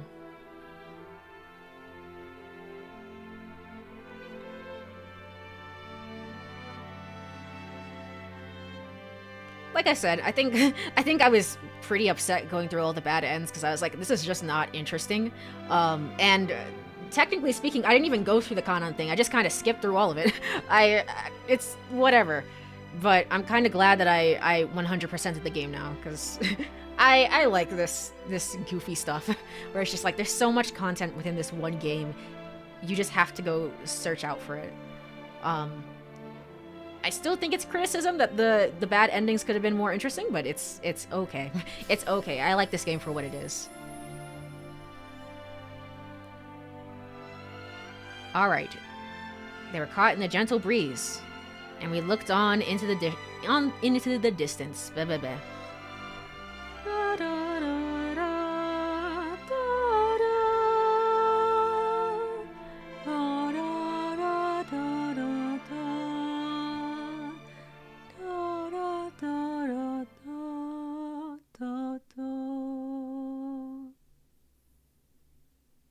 There they are. There they are. Okay, now the curtain falls on a very long day. Yeah? And all is right with the city at last. Oh. For now, there are no more tales left to tell the people of Shibuya. So up, down. So if you ever want to come down to Shibuya again, whenever you may like. So, okay. Right, left, up, Down. There we go. I did it. Okay. I have slipped out of the room where they keep me and am currently typing on the keyboard and at a programmer's desk. I think he'll be back soon, so I need to be brief. This may sound like it's all nonsense, but please just bear with me. I believe that he has included a message in this game, passing it off as the truth, a message in which he claims to be the victim. This message can only be viewed after you've played the game over and over. Yes, indeed. Upon reading it and feeling a sense of accomplishment that comes with it, you may be inclined to simply believe what it says. But it is all lies. It is a cunning trap set by Koichi Nakamura to deceive you. Do not be fooled. I got wind of his plan a long while back. It was summer several years ago. He had hidden a message in a game he developed back at the time. Later, out while drinking with a friend who plays games, the subject of this secret message came up. My friend had played the game and had seen the message, but he said there was no phone number included. The message I saw, however, definitely included a phone number. I thought it was strange, but I saw enough to give a. I was curious enough to give it a call. Blah blah blah. I was curious enough to give it a call. A man answered. He spoke in a low, hushed voice. Over and over and over and over and over and over. Mr. Kitajima, he said. Could you please come here right away? He asked. I headed for the designated location, to which in the Shibuya ward of Tokyo. Then, as I stood alone in the darkness of the side street, I was grabbed from behind, blindfolded, and abducted. I was struck on the back of the head with a blunt instrument and immediately lost consciousness, where I was then injected with the Ua virus antidote. When I woke up, I was in a tiny room with no windows. 2 other people were there. Takemaru Abiko and Kinoko Nasu, writers for the game. Okay? They had been kidnapped the same way, locked up and forced to write game scenarios. It feels like a Yakuza sub-story, really. Nasu had been brought in relatively recently, but it sounded like Abiko, even, had been locked in there for over a decade. Right now, the people operating are myself, Abiko, and Nasu are not the real us, but are fakes employed by Nakamura. He is curious. Amazing. Amazing. Thank you for the puns. The details of my imprisonment naturally began to slip into my writing. I'll cut to the chase here. It was late at night, and I had come close to finishing up writing a scenario for this game. I could hear voices coming from the room next to mine, the voices of Nakamura and his underlings. I couldn't believe what I heard. They had programmed the game to emit some kind of electromagnetic waves I couldn't really hear well from the game's screen, which would let them know who had purchased it. If the game console connected to the internet, things got even more sinister. It would send a signal to them online, giving them the user's name and address. Oh no, I've been doxxed. I couldn't make out all the finer details, but their conversation was peppered with words like abduction, brainwashing, and submission, so it's clear that there was some kind of nefarious plan in the works. That's why I decided to write this message to you here, to warn you that you're at risk and the danger is getting even nearer. It wasn't that easy. It wasn't easy including this message in a way that they won't find. But if they do discover it, they will surely kill me. By the time you read this, I may have already left this world of the living. But when I think of you, an innocent gaming enthusiast just looking to play a great game, I cannot stand idly by and do nothing. It's okay, to be honest. I'm moving in like 4 days. So as long as they don't try and abduct me by then, I'll be fine. They have to, get to America first and stuff like that. So it'll be fine. If it's been a month or more since you have purchased this game, well, they are almost certainly know who you are. It's only a matter of time before they show up at your home. Maybe it's already too late. It might already be there, keeping an eye on you as they wait for the right moment to strike. Has anyone moved into your neighborhood lately? Did the clerk at the nearby convenience store get replaced by someone else? If you live with parents or siblings, take a good close look at their face. It's not inconceivable that they've been swapped out with convincing fakes. You don't feel like there's someone watching over your shoulder right now, do you? Only my dog. Well, she's not really watching. She's just kind of sleeping. Wait, if you do sense a watcher, just don't turn around. I just did. Oops. If you do, they will notice and you'll become their prey on the spot. Just act like you're enjoying the game and haven't noticed anything unusual. Maybe you don't believe me, but this is all true. The conspiracy is getting bigger. It's spread throughout Japan, throughout the rest of the world. Now it's on your very doorstep. This is not the first time I've included a message like this in a game. The last time I did so, several brave people took action. Perhaps that's the reason why Koichi Nakamura grows more restless every day. I'm learning a lot about the inner workings of Spike Chunsoft from doing this. Oh, amazing. They knew that I was moving. They always know. They always know. You do have several pairs of eyes looking at you right now. You, you all are Spike Chunsoft employees. Oh man. Just a little more. We need just a little more patience. At long last, we have a chance to stop their secret plan. To try to hold out if you can. Don't get caught up in their conspiracy. Don't be deceived by their schemes. The day of our victory approaches. There it is, the rainbow bookmark. Oh, the prismatic bookmark even. Wow, look at that. Acquire all trophies. Finish the true conspiracy scenario. Honorary SOS member. All right, we did it. Now that is truly the ending. That's just what you want to say, but there's actually more messages hidden somewhere about what I need to do and stuff like that. So, well, that's it. That's it, man.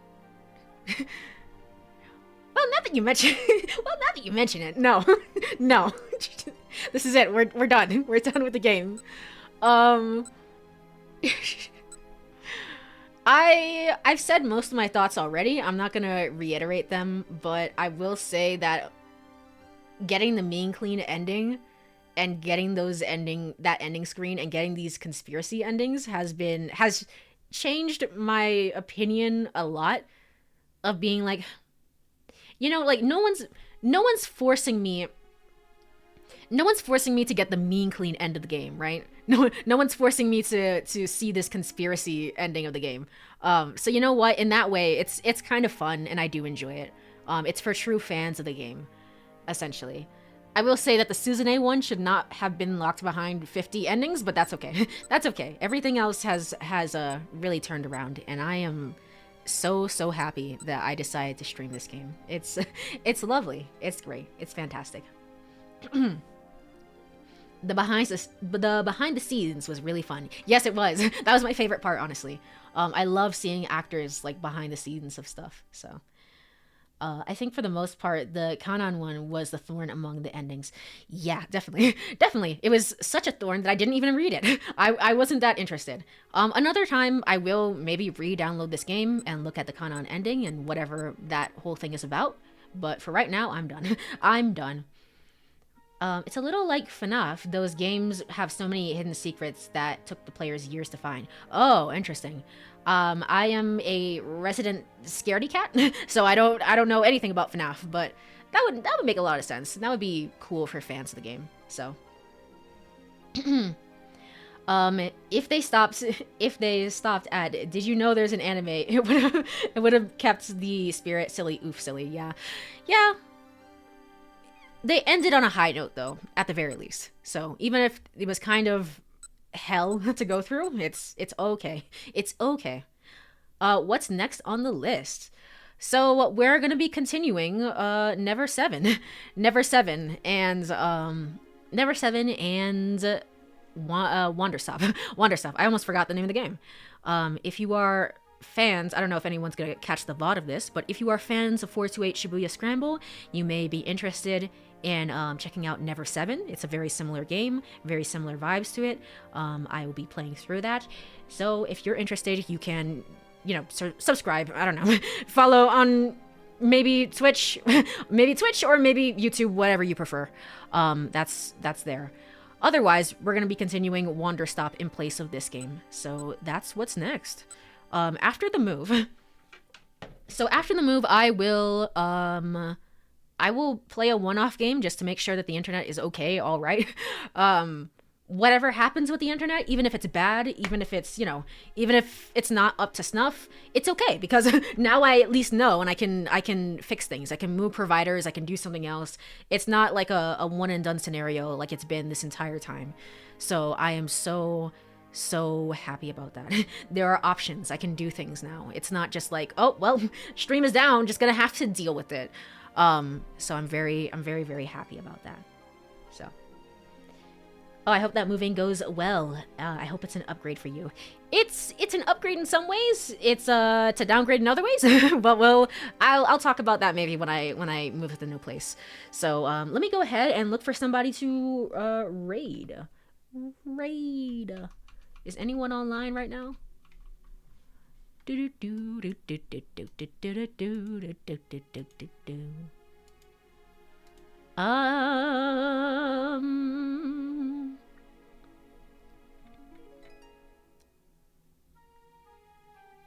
know what? I'm gonna do something interesting for this time.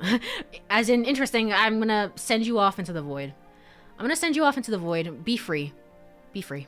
Be free, everyone. I'm not gonna raid anyone. We're just gonna end off on this nice peaceful note.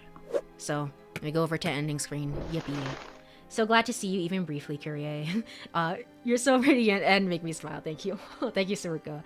I hope you have a lovely week as well. Thank you. Thank you so much for hanging out for a little bit.